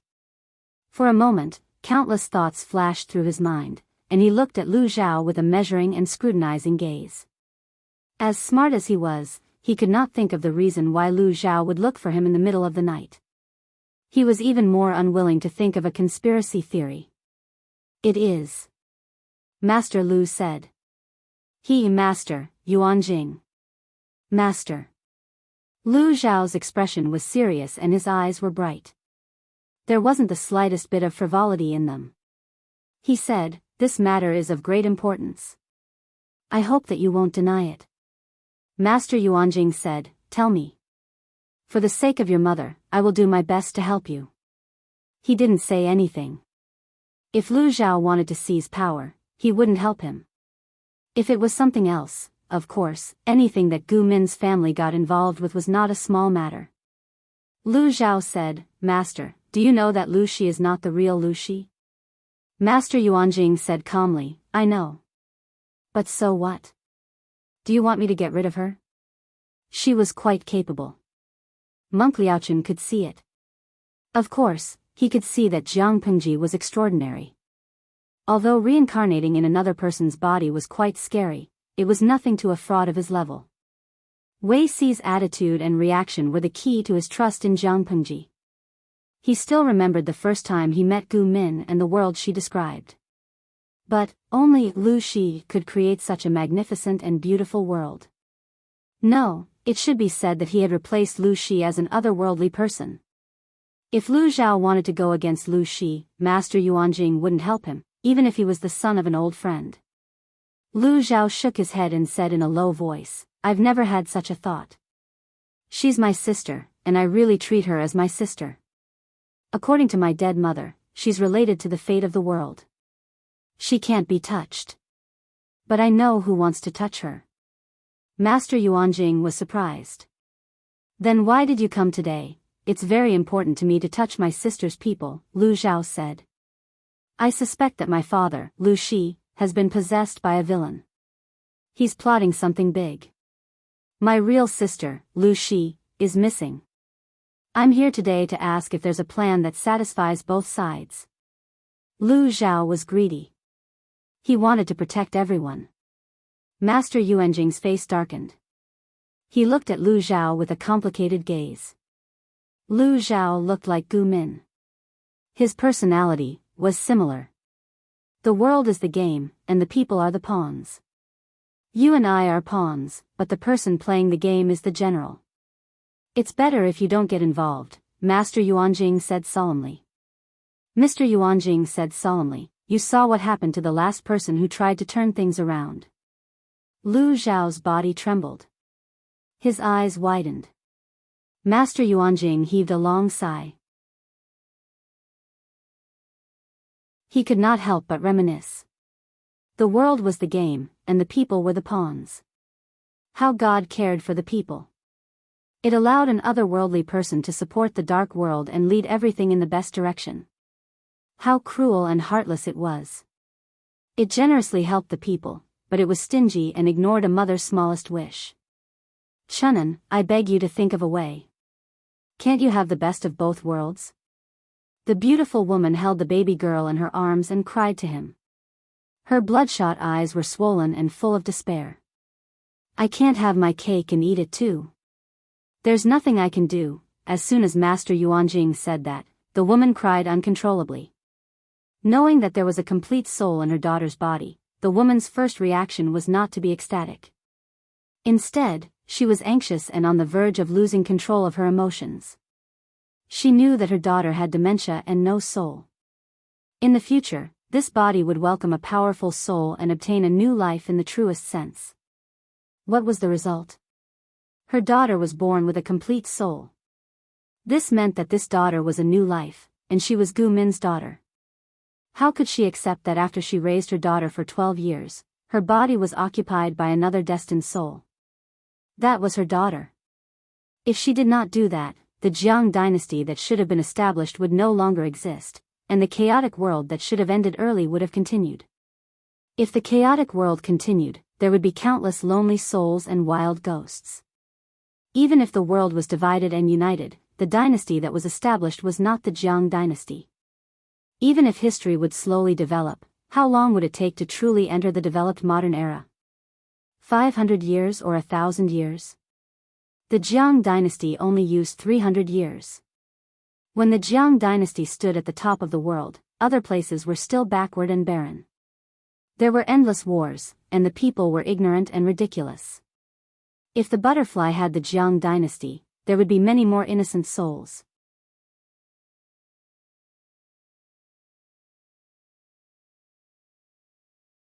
Chapter 12:28. Gu Min could not handle it, and neither could Lu Zhao. The former had already paid the price with his life. If the latter still wanted to challenge, he would probably end up the same way. Master Yuanjing's words made Lu Zhao look disappointed. His delicate brows were tainted with a tinge of darkness, as if his spirit had been sucked away. Looking at the face that resembled his old friend, Master Yuanjing's heart softened a little. You can try to trust Lu Shi. According to my observation, he is not someone who would kill indiscriminately without principles. He has a strong heart. Lu Zhao said blankly, there are similar words in my dead mother's handwriting. Of course I trust her, but she and my father, Lu Shi, are not the same kind of people. They both have their own plans. They obviously want to kill each other, but when they meet, they are kind and filial. I can't see any flaws. I am also puzzled. What other plans do they have in their heads? The premise of trust is honesty. His dead mother, Gu Min, and Master Yuanjing both said that Jiang Pengji was trustworthy, but she said nothing. Lu Zhao did not feel safe. He trusted Jiang Pengji, but he would not be 100% honest. He still left some leeway. No matter what they are planning, did they involve Lang Jun? Master Yuanjing tried to enlighten him. My sister did not do anything, but my father. Lu Zhao secretly gritted his teeth. A few months ago, my father planned to be a matchmaker for me to marry a hunter's daughter. I received news that the hunter's daughter is most likely the body that the real sister, Lu Shi's soul, resides in. If I marry her, isn't it going against human relations? In a panic, I could only beg concubine Dai to escape Chongzhou overnight. After thinking about it, it seemed that everything was not right. After careful investigation, I realized that there was no hunter's daughter. My previous speculations were all wrong. It was obviously a bait thrown by someone else. I exposed my identity carelessly. I'm afraid my life is on the line. Lu Zhao fleeing Chongzhou in the middle of the night was not a rational choice. Instead, he exposed himself. However, there was no turning back. He had no choice but to run to the front line to seek Jiang Pengji's protection. After saying that, Lu Zhao rubbed his eyebrows with a headache. At such a young age, he had to bear such a heavy burden and responsibility that did not belong to him. Master Yuanjing was surprised to hear that. He asked Lu Zhao about the details of Lu Shi and remained silent for a while.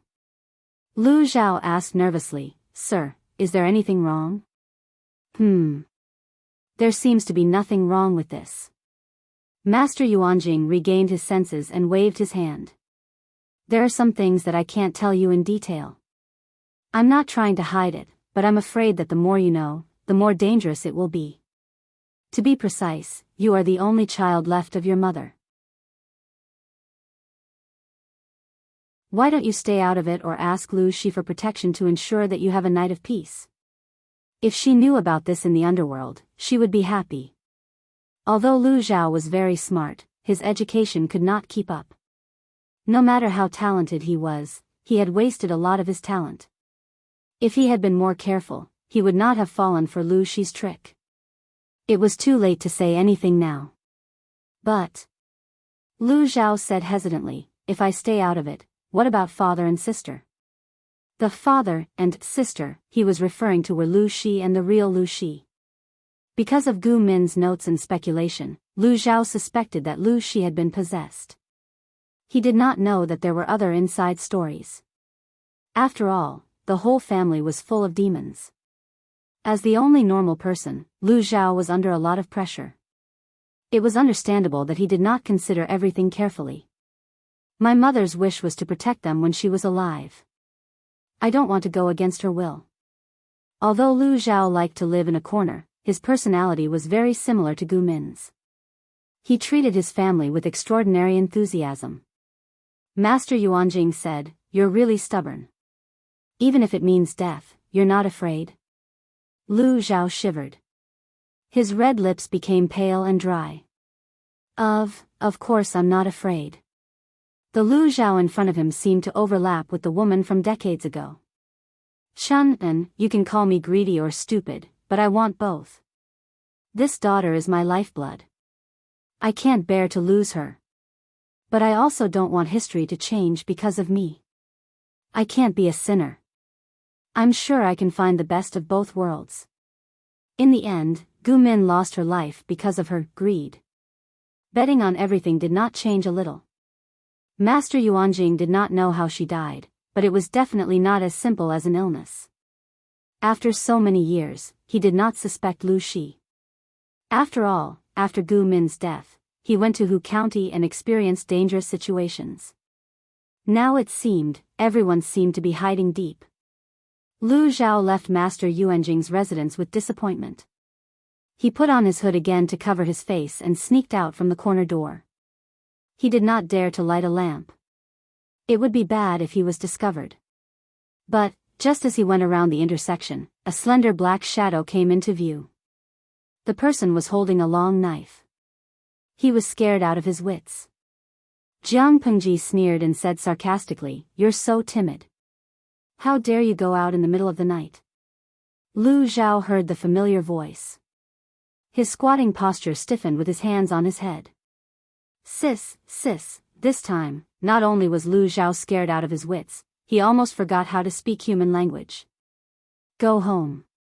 Although there is no curfew in the city, it's not safe for you to be outside alone." Jiang Pengji held the war god's sword in her left hand. She put her right hand on her waist and leaned against the wall. She leaned forward a few degrees toward Lu Zhao. Ah. Lu Zhao stood up with weak legs. He glanced at the war god's sword, afraid that the blade would kiss his neck in the next second. Lu Zhao walked 2 steps behind her like a little wife. He lowered his head and looked up from time to time to see Jiang Pengji's back. "That, sister. I didn't mean anything bad by looking for Master Yuanjing," Jiang Pengji snorted. "I know. If you dare to reveal any of your ambitions, Master Yuanjing will look for me." Although Master Yuanjing did not make a clear statement, he was indeed on Jiang Pengji's side. Because in this world, only Jiang Pengji could help Master Yuanjing practice his way. Lu Zhao could not do it. If Lu Zhao was really ambitious, he would not be able to come up with a more valuable bargaining chip. He would not be able to persuade Master Yuanjing to change sides. He would even expose himself. Jiang Pengji also believed that Lu Zhao would not do such a stupid thing. Sister. Lu Zhao remembered what Master Yuanjing and his late mother Gu Min said. He took a deep breath and asked, I want to ask a favor of you. Jiang Pengji smiled. I refuse. Huh? Lu Zhao choked. Why? Sister, you haven't heard me out. I'm easy to talk to. As long as my life, dignity, and principles are not violated, everything is negotiable. Otherwise, there's nothing to talk about. Lu Zhao shut his mouth. He looked a little embarrassed. Jiang Pengji pressed her hand on his head and smiled. Why are you so depressed? Come, smile for me. Lu Zhao forced a smile that was uglier than crying. Don't think too much. Maybe the thing you want is not as bad as you think.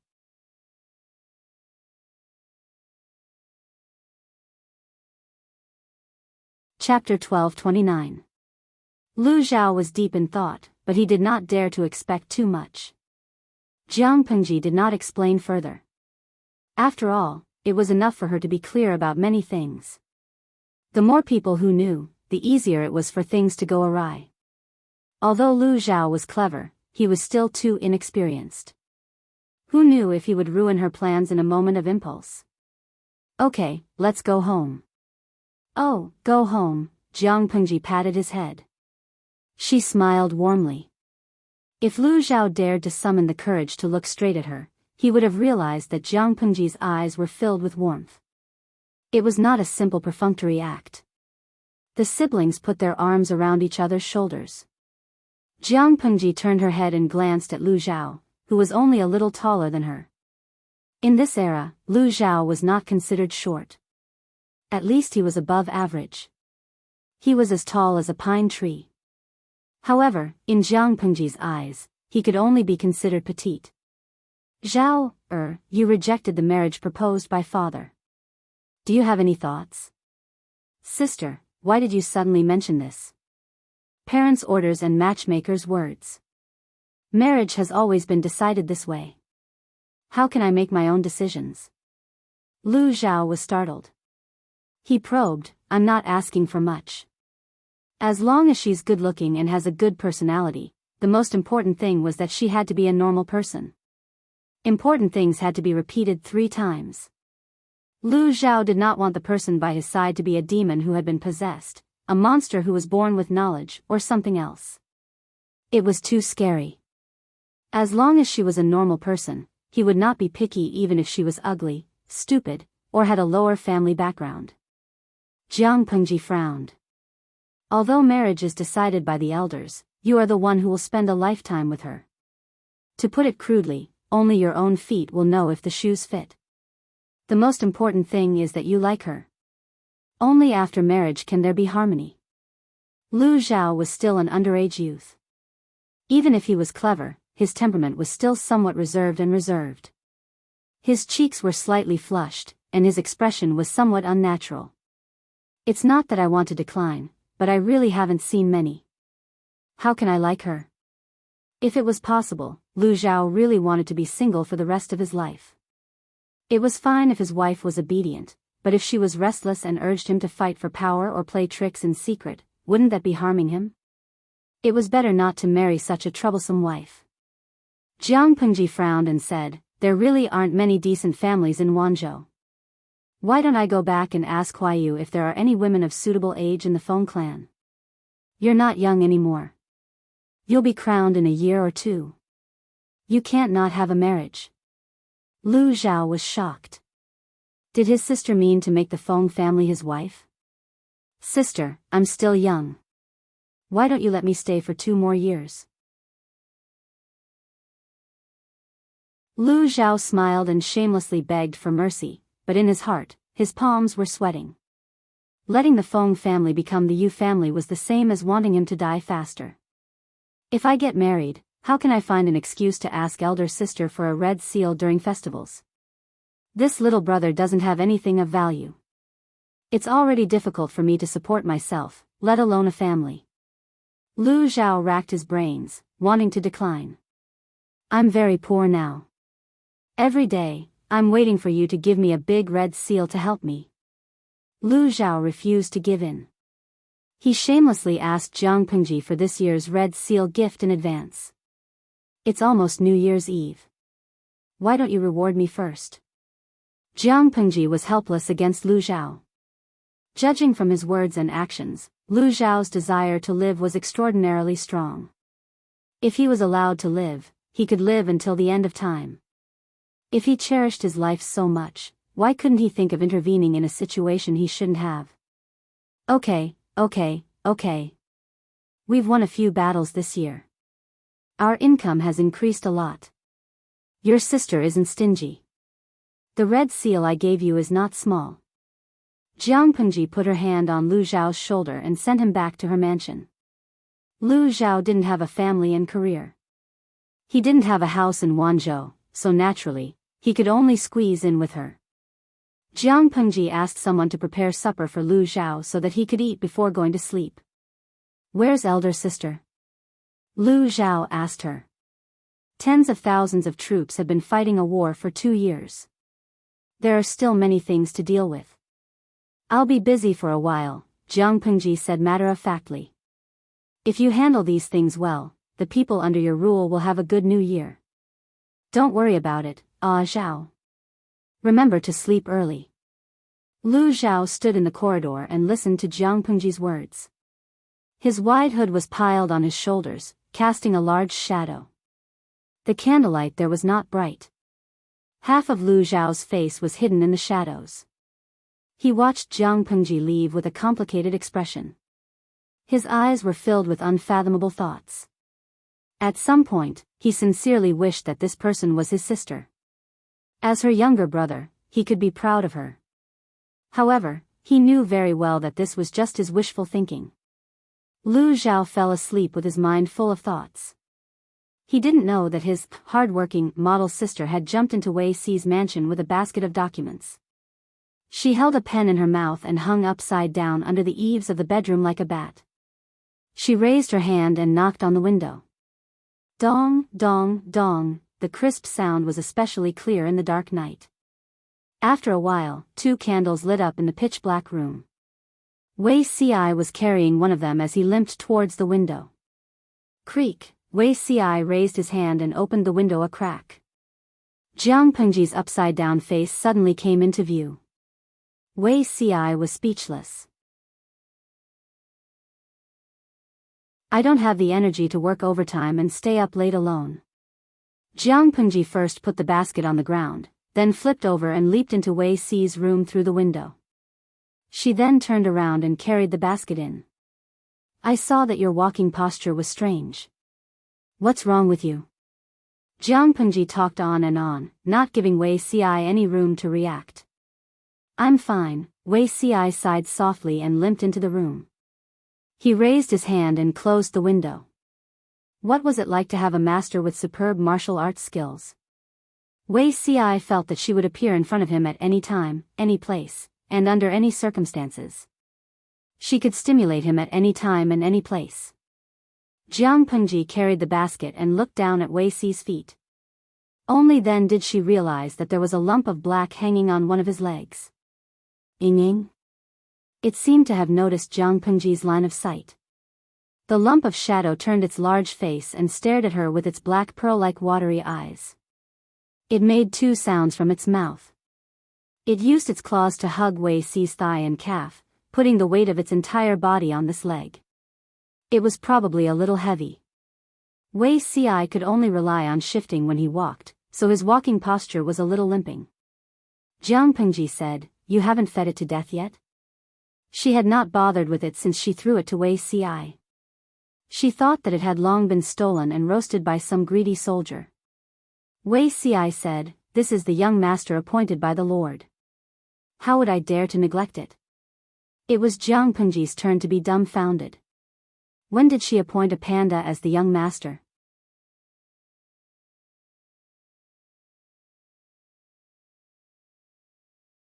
Chapter 1230. When he said this, Wei Si's eyes sparkled with a smile, like the scattered stars in the Milky Way. Jiang Pengji clicked her tongue. She lifted the little thing up with one hand. It was obedient and timid. Its big face drooped, its semicircular ears moved, and it blinked pitifully at Jiang Pengji. I've been raising it for a while. Why is it still so big? She weighed it in her hand. It was heavier than before, but according to the growth pattern of an iron-eating beast, it did not make sense. Wei Si said, I've asked an experienced beast officer to take a look. It's very healthy. Healthy? Jiang Pengji said, TSK. It's a little thing of unknown origin. It's normal for it to not grow up. It's convenient for you to keep it. An adult iron-eating beast was almost as tall as a human when it stood up. It was also heavy and had a fierce temperament. It was not safe for Wei Si to keep it. If it did not grow up and maintained its current appearance, there was no harm in keeping it.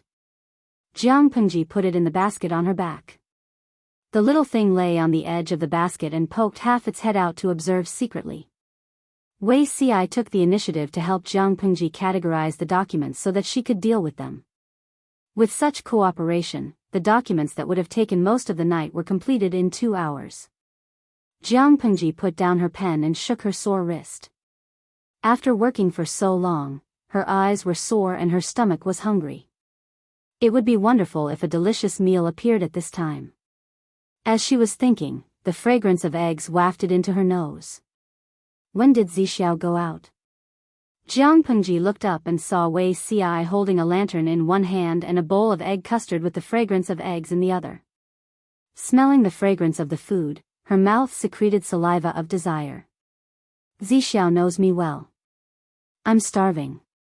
Wei Si put down the plate. I saw that you were too engrossed in your work just now, so I did not disturb you. I borrowed the small kitchen in the courtyard to make some dinner. Under the iron-eating beast's eager gaze, Jiang Pengji finished the bowl of egg custard in no time. Zixiao's culinary skills are too good. I really want to marry you soon. Jiang Pengji mumbled and licked her lips as if she had not had enough. Wei Si ignored this sentence and said, It's getting late, my lord should go back. Jiang Pengji wiped her mouth with a handkerchief and rolled onto Wei Si's bed like a rascal. The iron-eating beast that was squatting in the basket also crawled out clumsily. It twisted its plump buttocks and rubbed against Jiang Pengji bit by bit. Jiang Pengji raised her arms and hugged it. She hugged the iron-eating beast with her left hand and lifted a corner of the blanket with her right hand. She patted the other side of the bed towards Wei Si. Her eyes were dark and bright, making Wei Si's ears burn. Wei Si sighed and tightened his pajamas. He slowly moved to the bed and lay down stiffly. Zixiao's body is much better now. In the past, he always felt like a popsicle when he was in bed. Now, he finally has some warmth. Jiang Pengji rubbed her leg against Wei Si's calf. If Wei Si was a moving refrigerator, then she would be a stove that bounced around everywhere.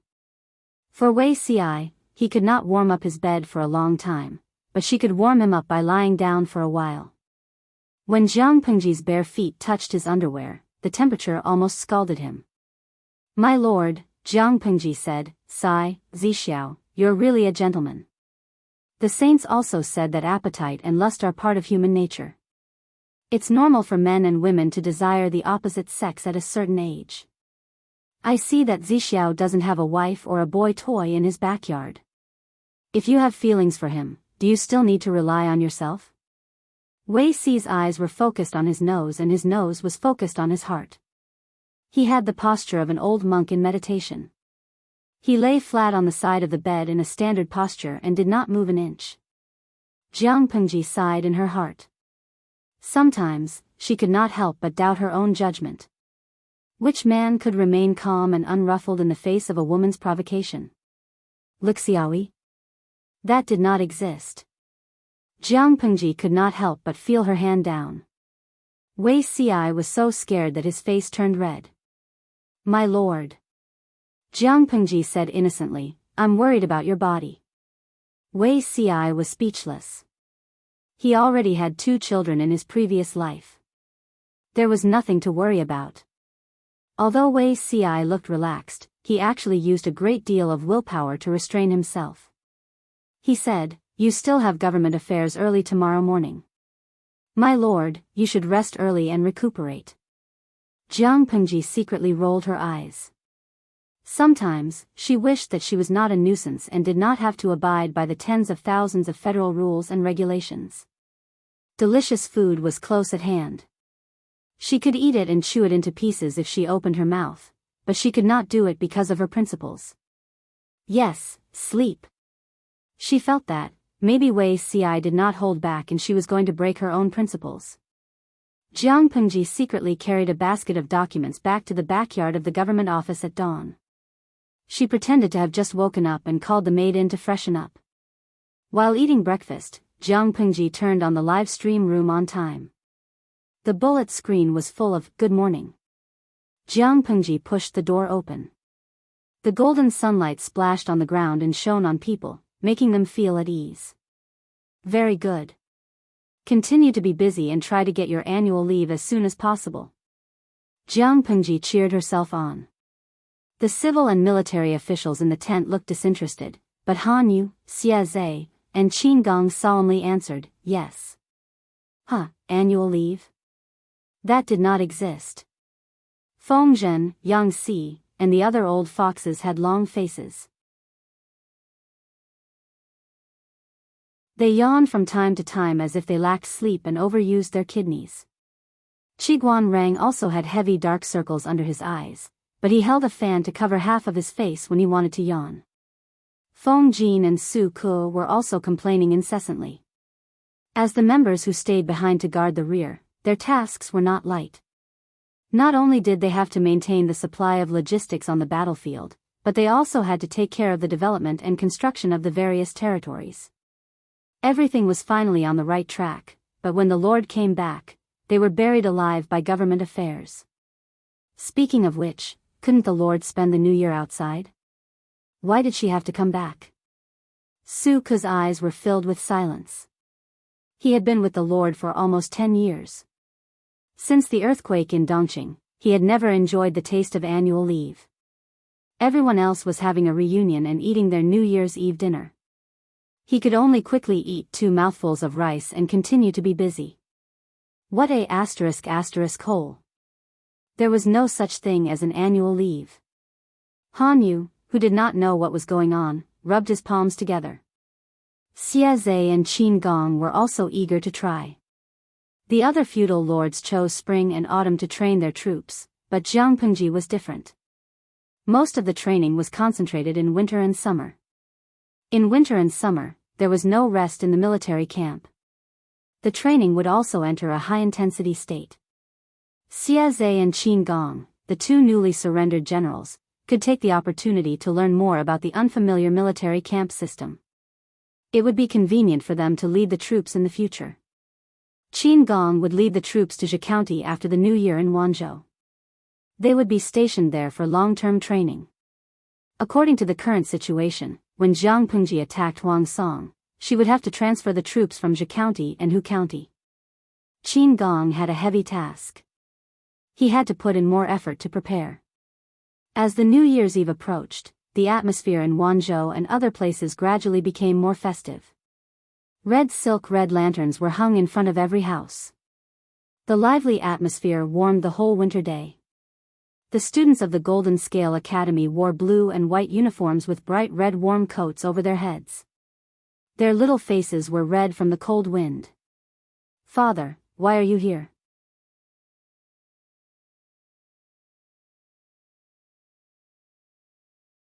Chapter 1231.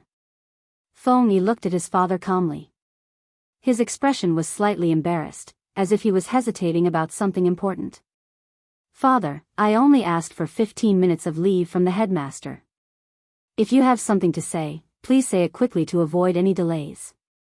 Addicted to learning, unable to extricate himself. A life without learning was a waste. Feng Yi didn't like to waste precious time on meaningless things. Feng Zhen said, Isn't the academy going to have its annual vacation? As far as I know, there's nothing for you to learn these days. Feng Yi lifted his eyelids slightly, his tone as calm as ever. Reviewing the old to learn the new, I want to take advantage of this annual vacation to consolidate the knowledge I have learned this year. Only by stabilizing my foundation can I improve further. Feng Yi said. Also, I secretly borrowed the textbooks for next year from the headmaster. The knowledge in the books is difficult, and I need to spend a lot of energy to read them. Father, if there's nothing important, I'll take my leave first. There's still time to discuss unimportant matters after school. Feng Zhen was speechless. Everything that should and shouldn't be said had been said by this kid. Once again, he doubted whether Feng Yi was his own son. How was this serious look like him at all? Feng Zhen didn't know if it was an illusion, but he felt like his authority as the head of the family was being greatly challenged. Seeing that Feng Yi was about to get up and leave after bowing, Feng Zhen quickly reached out and grabbed Feng Yi's arm. There really is something. This matter concerns my marriage. Do you think it's important? Feng Yi lifted his eyelids, his eyes filled with one sentence. After holding it in for so long, just to say a few useless words? Feng Yi said, Father, you're in the prime of your life, but your backyard is empty. I think we should find a family and add a mistress. Feng Zhen already knew that his son was on the same page as him, but he was still worried because he didn't hear it with his own ears. Feng Yi was his only child for many years. He was stubborn and different from other youths his age. This child had his own ideas, and Feng Zhen had high hopes for him. Feng Zhen didn't want to raise his child into a yes man, and he didn't want Feng Yi to be his subordinate. He wanted to know Feng Yi's attitude on some important family matters. But, knowing was one thing, but his son was so understanding that he was so touched that he almost cried. As expected of his biological son, he knew how to dote on his father. After Feng Yi finished speaking, she turned around again. Feng Zhen hurriedly pulled her back. Aren't you going to ask who it is? The 3 letters and 6 rights should be discussed in detail. I don't have an elder by my side, so I can only discuss it with you. In another 2 years, Feng Yi would reach the age of marriage and could be considered half an adult. Feng Yi asked, Is this father's idea or concubine shows? Feng Zhen was stunned for a moment. He, who had always been shameless, was suddenly exposed by his own son. He blushed with embarrassment. How did you know it was Xiao Nyangzi? Feng Zhen asked. Feng Yi replied, Father's hobby is very unique. How come I don't even know this? No matter the age of men, they all seem to like fresh and tender women. Only her father's taste was unique. There were thousands of beauties in the world, but he only loved mature and beautiful mature women. This was probably a form of devotion. Ever since Wan Xiao moved into the manor, Feng Zhen's private life had become a lot more restrained. Since he was busy with work, he didn't have much fun. In Feng Zhen's own words, there was a guest of the opposite sex living in his manor. As the host, he couldn't be too unrestrained and ruin the other person's reputation. His excuse was dignified, but Feng Yi didn't believe a word of it. If Feng Zhen really didn't like it, he wouldn't have written a letter to Feng Yi asking him to take care of Wan Xiao. Feng Yi took the opportunity to let Wan Xiao stay in the manor's guest courtyard. Wasn't it also because of Feng Zhen's hint? Therefore, Feng Yi wasn't surprised that Wan Xiao would become the next mistress of the Feng manor. If there was a surprise, it would probably be that Feng Zhen had been well behaved for more than a year and didn't overstep his boundaries with Wan Xiao. The story of Feng Zhen and Wan Xiao was like a rat guarding a rice jar. In the end, it grew to love the white rice in the jar. Feng Zhen's face was burning after his son mercilessly exposed him. He said, This was my idea. Xiao Nyangzi agreed, but she felt that she needed to ask for your opinion. If that's the case, pick an auspicious day after the new year and get this done, Feng Yi said naturally. Time is a bit tight, so Lady Xiao will have to suffer. I will go back to the manor after school to check the storeroom. The 3 scholarly documents and 6 rituals must be complete. Feng Zhen was speechless. Was this a son or an ancestor? I have observed Lady Xiao for a long time. She has a good temperament. There is no need to worry that anything will go wrong in handing the manor over to her, Feng Yi said. Marriage is a big deal. Neither party can be wronged. Since Lady Xiao and father have the intention to marry, father should respect her. Before the wedding, let Lady Xiao move out of the guest courtyard and choose a house outside as her maiden home. If Mistress Xiao were to marry out of the mansion and then marry back into the mansion, it would be somewhat improper for outsiders to see. I heard that Mistress Xiao and the Duke of Lanting used to be from the same hometown. Father also has some face in front of the Duke of Lanting. It would be better to ask for a favor and let the Duke of Lanting act as a matchmaker. Feng Zhen was speechless. Feng Yi asked again, Lady Xiao's status is special, and she is remarried. I'm afraid her dowry will not be enough. Father, do you want to add some privately? After all, there was the step of showing the dowry to the bride. This was related to the bride's pride. The dowry of noble ladies was accumulated from birth. Wan Xiao's background was not weak, so her dowry was naturally rich. However, Wan Xiao followed her ex-husband to guard Hanchang Pass. Most of her dowry was lost in the chaos of war. She later found some, but it was only the tip of the iceberg. Even if it was a second marriage, she had to have what she needed. Outsiders could not laugh at the bride. Feng Zhen's mouth twitched a few times. He couldn't force out a word. He just had to sit down and listen to his son's arrangements. Feng Yi thought for a while and felt that there were still many things that had not been arranged. According to normal procedures, the couple had to prepare for marriage for a year or half a year. However, this was a special time. There would be a war after the beginning of spring or the autumn harvest. It was impossible to prepare slowly. Of course, I have to add, Feng Zhen's net worth was not small. After all, Jiang Pengji was not a stingy lord. Every time there was a great victory, she would plunder the enemy's property. She would always give away some money. In addition, there were many profitable businesses in Feng Zhen's manor. After a few years of accumulation, not only had they made up for their previous losses, but they had also accumulated a large sum of money. It would not be a problem to make a decent dowry. Feng Zhen said, however, there is no need to go through the public accounts. Just take it from my private treasury. Feng Yi was the eldest son of the legal wife. The majority of the family property must be left to him.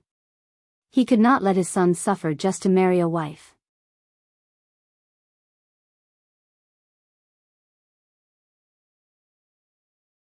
Chapter 1232. Feng Zhen thought his joke was humorous, but his son gave him a cold stare. Father, be careful with your words. Changxing is still young. What does she know? Feng Zhen muttered, you speak as if you know a lot. Do you want me to take you to broaden your horizons? His son had already had a dream leak. There was no harm in knowing some things in advance. If the boy had a dream leak, it meant that he would have the ability to carry on the family line. Jokes aside, Feng Zhen knew that his son had been weak since young. If he really wanted to marry and have children, he would have to wait until he was 20 years old. Feng Yi said, Father. Feng Zhen replied, What? 15 minutes are up. I will take my leave first. We will discuss other matters in detail when we return to the manor. With that, Feng Yi stood up and left, leaving Feng Zhen with a cool and indifferent back. Feng Zhen was speechless. Asterisk asterisk, asterisk asterisk, this is definitely not my own son. Feng Yi walked back to the classroom with light steps. His expression was still calm, and one could faintly see his future glory. He walked through the long corridor. The short pine trees planted in the academy were covered with a layer of snow. A few figures in blue and white school uniforms sat or leaned against the rockery, benches, and long tables. They held books made of bamboo slips or bamboo paper in their hands. The crisp sound of reading floated into his ears. Every time he saw such a scene, Feng Yi's mood would jump, as if his body was light. He pushed open the paper door of the classroom, bent over and changed into clean socks and wooden clogs. He walked to his seat and sat down. Not long after he sat down, a figure also sneaked into the classroom. "Why is Uncle Feng looking for you?" Changxing opened her textbook to cover her face. On the surface, she sat upright, but she was secretly whispering to Feng Yi. "Father and Lady Xiu's wedding is near," Feng Yi replied. Changxing pouted and asked, "Is it near?" Feng Yi said, "When they get married, Lady Xiu will be the mistress. I will call her mother." Changxing was about half a size younger than Feng Yi. No matter how smart and sensible she was, there were many things that she could not understand. But she is not your mother." "Is there another mother?" Feng Yi said, "Yes, but father is more important." Changxing blinked, her eyes filled with confusion. Feng Yi said, "My mother passed away many years ago, and my father isn't that old either. When I get married at a young age, don't tell me I'm going to leave my father alone at home. While he was still young, he should find someone to accompany him as soon as possible so that he wouldn't have anyone to take care of him in his later years. No matter how considerate their children are, they still have another family to take care of, and they are not as considerate as their wives. Now that father has settled down, I can also put one of my worries to rest." Changxing was confused. He already had a mother, yet he had to find another woman to be his mother. Did he really feel good about it? She tried to imagine. If her father brought a strange woman to be her mother, she would definitely be very sad. Feng Yi saw through her thoughts. "The person who will accompany me for a long time in the future will not be my father. Similarly, the person who will accompany my father will not be me." Changxing's face was bitter, her baby fat snow-white skin was flushed. Feng Yi couldn't help but poke him, and a small part of his chubby face sunk in. He said, "You'll understand when you're older." Changxing said in distress, "Sigh, I don't want to understand. Brother Feng Yi can help me understand." Feng Yi said, "Okay." School ended on time. Feng Yi first sent Changxing, Sun Lan, and Qiguan Jinghui back to their respective mansions. Fortunately, the mansions were very close to each other, and the furthest was only a street away. He returned home before sunset. After returning to the mansion, Feng Yi summoned the butler to discuss his father's marriage. However, these days, I don't seem to see any interaction between the two of them. Why did father suddenly? The butler's face twitched. He didn't know if he should tell his little Lang Jun about the things of the adult world. Feng Yi saw the clues and asked, "Could it be that something happened?" The butler said, 2 days ago, Duke Lanting bestowed a fruit wine that was newly buried the year before last. Master has been interested in that madam for a long time, so he used this to invite Madame Wan to admire the snow. His original intention was to get closer and talk about family matters. Unexpectedly, the wine was not like ordinary rice wine or sake. It was strong and spicy, and had a strong after-effect. Master boasted that he would not get drunk even after drinking 1,000 cups. He didn't control himself at all, and accidentally drank a little too much. For ordinary sake or rice wine, anyone with a bit of alcohol tolerance would be able to drink 1,000 cups without getting drunk. Although it was called wine, its alcohol content was only slightly higher than plain water. Even a woman who didn't drink could drink 1 or 2 pots. The two careless ones thought it was ordinary wine. The moon was clear, and the snow was alluring. The two of them were tipsy, and there was only a thin paper window between them. Taking advantage of the situation, they rolled together. Although it was a bit unexpected, there was no such thing as integrity in times of war. The two of them were unmarried, so it was normal for them to drive together. Wan Xiu wanted to keep this a secret, but Feng Zhen took this opportunity to bring up marriage. Wan Xiu was a widowed woman with no relatives or elders by her side, so she could decide her own marriage. Feng Zhen, on the other hand, had a son who was almost grown up. If he wanted to remarry, he had to ask for Feng Yi's opinion. After hearing this, Feng Yi's expression darkened. Ridiculous. Entering the bedroom of the opposite sex before marriage, and doing such a thing that tarnished her reputation, her father was really stupid. The butler was silent, as if he didn't hear Feng Yi scolding his father for being ridiculous. Even if Feng Zhen didn't do well, Feng Yi shouldn't belittle him in this way based on the current situation. After calming down, Feng Yi asked the butler to get Feng Zhen's private account book and the official account book. Marry her as soon as possible, or else it would be bad if someone died. The butler wasn't worried about this. Master only had a little husband after many years of marriage. Because Feng Zhen was born with a weak constitution, it affected Feng Yi. Not to mention that Feng Zhen had been taking hanshi powder for a while. Although he quit and took good care of his body for a few years, it still affected him. Soul imprint? No way. She heard that Madame One had some problems with her body too. The chances of these two killing someone were not high. Feng Yi said, "You can't guarantee that you won't have it? A son knows his father best." Based on Feng Zhen's temper, he might do something ridiculous like sleeping in a lady's room when he finally had sex. If he didn't do it once, a few more times might do it. The butler was speechless. What the little husband said made sense. The Golden Scale Academy's annual break was about to begin. Feng Yi had a lot of time every day to prepare for his father and stepmother's marriage. He was so busy that he didn't even have time to rest, making the two people involved seem useless. Wan Xiao wasn't as thick-skinned as Feng Zhen, so she was a little embarrassed. Feng Zhen said, "Don't worry, let him practice now so that he can marry Feng Huayu's daughter in the future. I don't have to worry about him." Wan Xiao was speechless.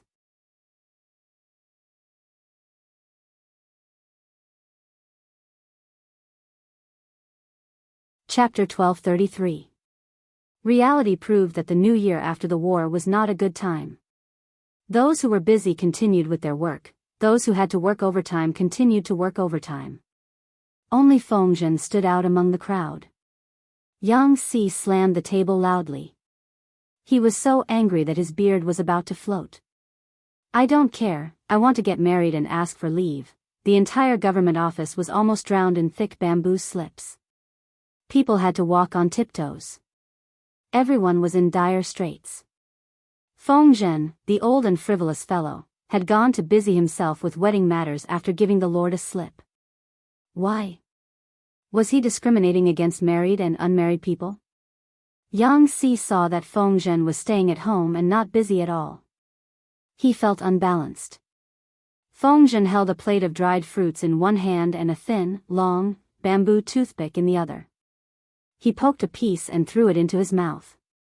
He said leisurely, "Jing Rong, the walls have ears." As the Lord's important minister, how can you find such a lame excuse to avoid responsibility?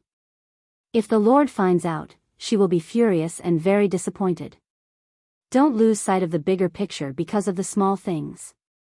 Yang Si was so angry that he wanted to laugh. "Zisher, do you know that deceiving the Lord is a serious crime?" Feng Zhen asked for leave with the excuse of preparing for his wedding. Jianghu felt that there were no elders or relatives in Feng Zhen's family to take care of his wedding, so she simply granted him leave. Not only did she let him take this year's leave, but she also generously lightened Feng Zhen's burden and pushed the burden on others. With one less main labor force, wouldn't the burden on others be heavier? The most optimistic estimate was that many people would be busy until the morning of New Year's Eve. If they took a little more time, they would still have to stay in the study to fight after New Year's Eve dinner. The houses of Jianghu's civil and military officials were close to each other. Most of them were in the central area. They were either neighbors or separated by 1 or 2 streets. Yang Si and Feng Zhen lived close to each other. The former took the time to check on the latter's preparation progress. He didn't know if he didn't care, but he was shocked when he did. Where was Feng Zhen, who was rumored to be so busy that he jumped up and down? Who was this lowly person in front of him leisurely lying on a small couch in front of an open window, drinking sake and tasting dried fruits? Feng Zhen said he was taking leave to prepare for his wedding, but in the end, he was secretly sleeping in and hiding. If this wasn't deception, what was? In the face of Yang Si's threat, Feng Zhen was not the least bit intimidated. Instead, he smiled faintly and said, "Zhen did not lie to my lord." Yang Si asked, "You're resting here?" Who's busy with your wedding? Fengzhen puffed out his chest proudly and said, Who asked me to have such an intelligent and capable son? A son should be like this. Yang Si, he had already been showered with dog food by Fengzhen, and now he was showing off his son. Couldn't he show some sympathy for an older single man? Fengzhen cheekily picked his teeth with a toothpick and said, You are all alone. How can you understand the beauty of having a virtuous wife and a filial son? Yang Si immediately revealed an expression of disgust. He gritted his teeth and said, It's time to let that Madam One see your virtue. How could Fengzhen have the cheek to do such a vulgar act in front of outsiders? Fengzhen said, In the future, when it's fun in the bedroom, you'll naturally see it. Jing Rong, you don't understand the joys of a married couple. Yang Si, that's damned enough. Having successfully disgusted Yang Si, Fengzhen hummed a little tune. He reclined on a small couch, his outer robe slipping down to his shoulders, revealing a green Confucian robe. His hair scarf was loose, and his black hair draped over his shoulders. He propped himself up on the couch with one hand and reached for a steaming cup of wine with the other. He took a sip. At this moment, a gust of cold wind blew in from outside the window. The cold wind carried fine white snow, drifting to the top of his head in strands of hair. Auspicious snow indicates a bumper harvest. Next year will definitely be a bumper harvest, he murmured and sighed. Outside, the festive atmosphere was strong. Commoners wearing thick new winter clothes could be seen on the streets and alleys. After a few years of construction, the entire Xiangyang district had become the commercial center of Wanzhou. There was an endless stream of merchants coming and going from all over the place. The buildings in Xiangyang district were also gradually renovated and remodeled, from the original low and dilapidated wooden houses and stone houses to green-tiled wooden houses. The streets, big and small, were paved with clean and tidy stone or green bricks, wide and clean. Because of the repeated expansions and modifications of the city, the original city gate was changed to an inner city gate. Later, a gate and 2 city gates were built. In terms of prosperity, the current Xiangyang district was not inferior to the former Shangjing. The former was better than the latter. The population had expanded from the original 20,000 to 30,000 to more than 300,000. As the end of the year approached, the market was already a sea of red.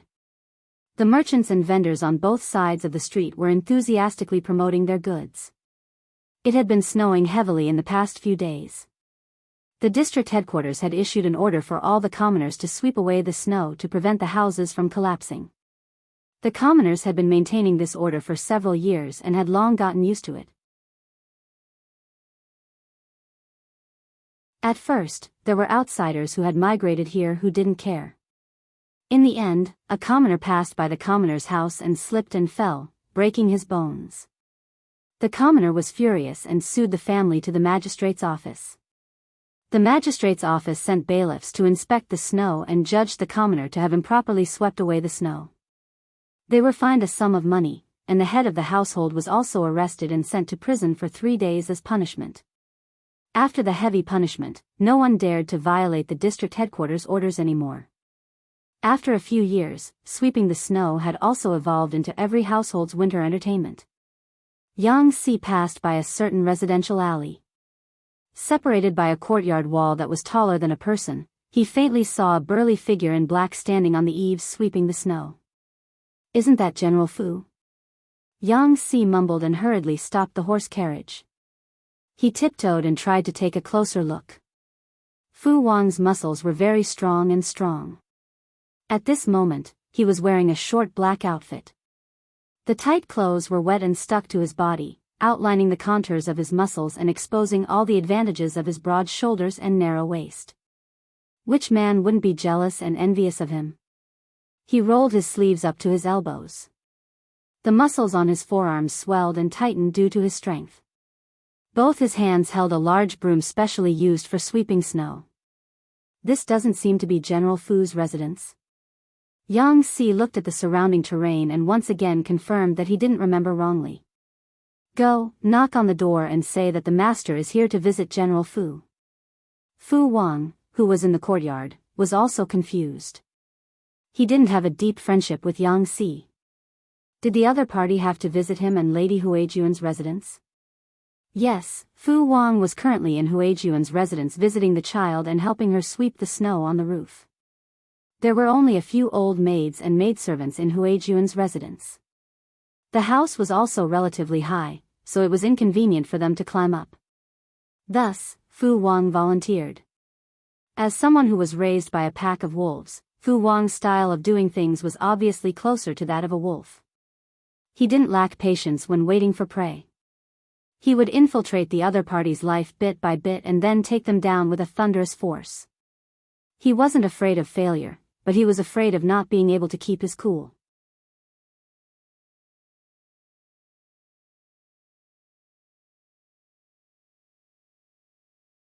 Chapter 1234. You're here, Master Yang. Huijun had always been concerned about Jiang Pengji's affairs. How could she not find out more about the talent she valued? She immediately asked the servant to lead Yang Si into the main hall and treat him as a VIP. Fu Wang, the wild wolf, felt jealous when he saw it. He carried a cub in each hand and strode to the main hall with strong steps, looking like the alpha wolf announcing his territory. Yang Si was speechless.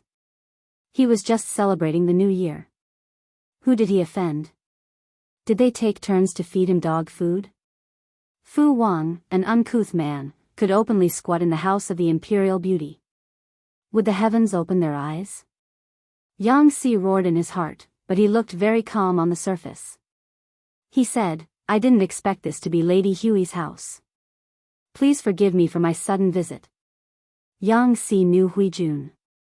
After all, she was an unforgettable beauty, but they didn't have much contact. Ever since they left Huangshui, Huijun had concealed her identity as the Empress of Zhongzhou and changed her appearance to become a servant girl of Jiang Pengji's hometown. Later, she was released to open her own house. Yang Si vaguely heard that this young lady had been in contact with Zhang Ping and Xiao Guang of the Mo family in the carpentry workshop. It seemed that they wanted to combine the pedal-powered spinning wheel with the water-powered spinning wheel. It seemed that there was already good news about this. Even though he didn't know the details, Yang Si felt that the woman in front of him was not simple. Huijun smiled faintly and said, What are you talking about, Master Yang?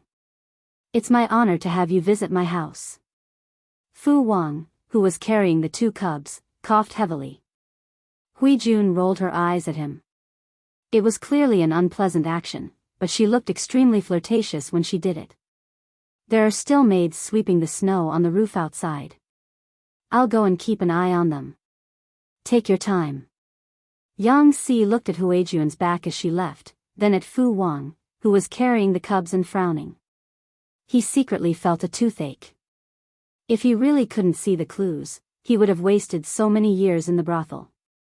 These two children. Could they be Lady Hui and General Fu's? Fu Wang nodded and admitted it without hesitation. The more he looked at the twins in his arms, the more he liked them. Especially his daughter, that charming appearance was carved from the same mold as her mother. Not only did he like her, but his neighbor, old man Xia Qian, also liked her. Come to think of it, it was strange that old man Xia Qian's granddaughter, Lin Wan, looked a little like his own daughter. If not for their different sizes, they would look more like twins. Fu Wang asked around and found out that Huijun looked very similar to Lin Wan's grandmother when she was young.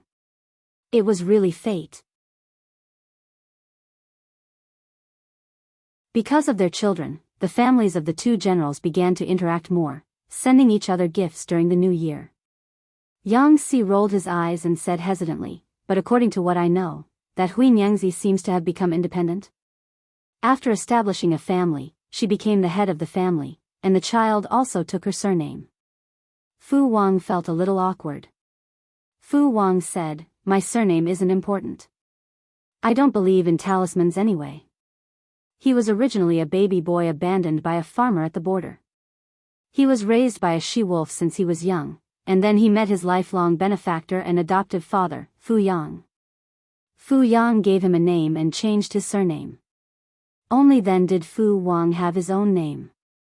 How would he know who his original ancestor was or what his surname was? To him, it really didn't matter what the child's surname was, as long as it was his child.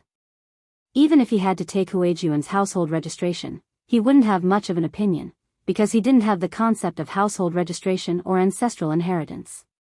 Yang Si, this made so much sense that he was actually speechless. General Fu loves Huinyangzi so much, it's really enviable, Fu Wang said casually. What's there to be envious about, Mr. Yang? As long as Mr. Yang is willing to nod, how many daughters of good families would be willing to follow you? Yang Si wasn't an old man who was left behind. He was clearly a member of the Dink clan who had no intention of starting a family. When Fu Wang said that, Yang Si's expression revealed a trace of unnaturalness. Mr. Yang. Could it be that there's something difficult to say? Fu Wang asked carefully, as if afraid of touching on Yang Si's sore spot. Men who were unwilling to get married or take a wife most likely had yang deficiency syndrome. Should we find some doctors to take a look? It's not good to hide one's illness for fear of treatment. Without waiting for Yang Si to reply, Fu Wang said, I know a few strong folk prescriptions. Would Mr. Yang like to try them? Yang Si, looking at Fu Jingtu's dignified appearance, tall and strong, he actually needed some strong folk prescriptions? He didn't say anything, but Fu Wang could understand. For men, some topics didn't need to be said with their mouths. They could communicate with their eyes and expressions without any obstacles. Fu Wang said, Of course it's not me. I'm fine. Previously, there were a few deputy generals who didn't get along well with each other in bed, so I took the opportunity to listen in. Yang Si's expression became even weirder, almost turning purple. Sorry, he was in good health, so he didn't need strong folk prescriptions to liven things up. Yang Si didn't want to get married and have children, not only because his mother was a prostitute, but also because of the influence of his experiences in his youth. From the bottom of his heart, he didn't kill Zhaonyang and Din Yangzi, but he was forced to hide in the cellar and listen to them being humiliated to death. He couldn't get over this in his heart. He vaguely remembered that he quite liked Din Yangzi at that time. Even his first dream was because he dreamed of her. She was intelligent, clever, virtuous, and gentle. Yang Si even thought of waiting for her to reach the age of 15 before he proposed to her. However, when he was young, he was only moved for a moment. Now that he was in his 30s, he had thought through many things. Whether it was his mother's identity or his experiences in his youth, they had all become a part of the past. It was just that, he no longer had the impulses of his youth. It was good to be single. When he was old, he would go to the nursery hall to pick a child he liked and make him his heir. It would be enough to have a filial son after his death. Fu Wang saw that Yang Si's expression didn't look good, so he said embarrassedly, It seems that I misunderstood. Yang Si said, Your prescription. When Fu Wang heard this, his ears perked up.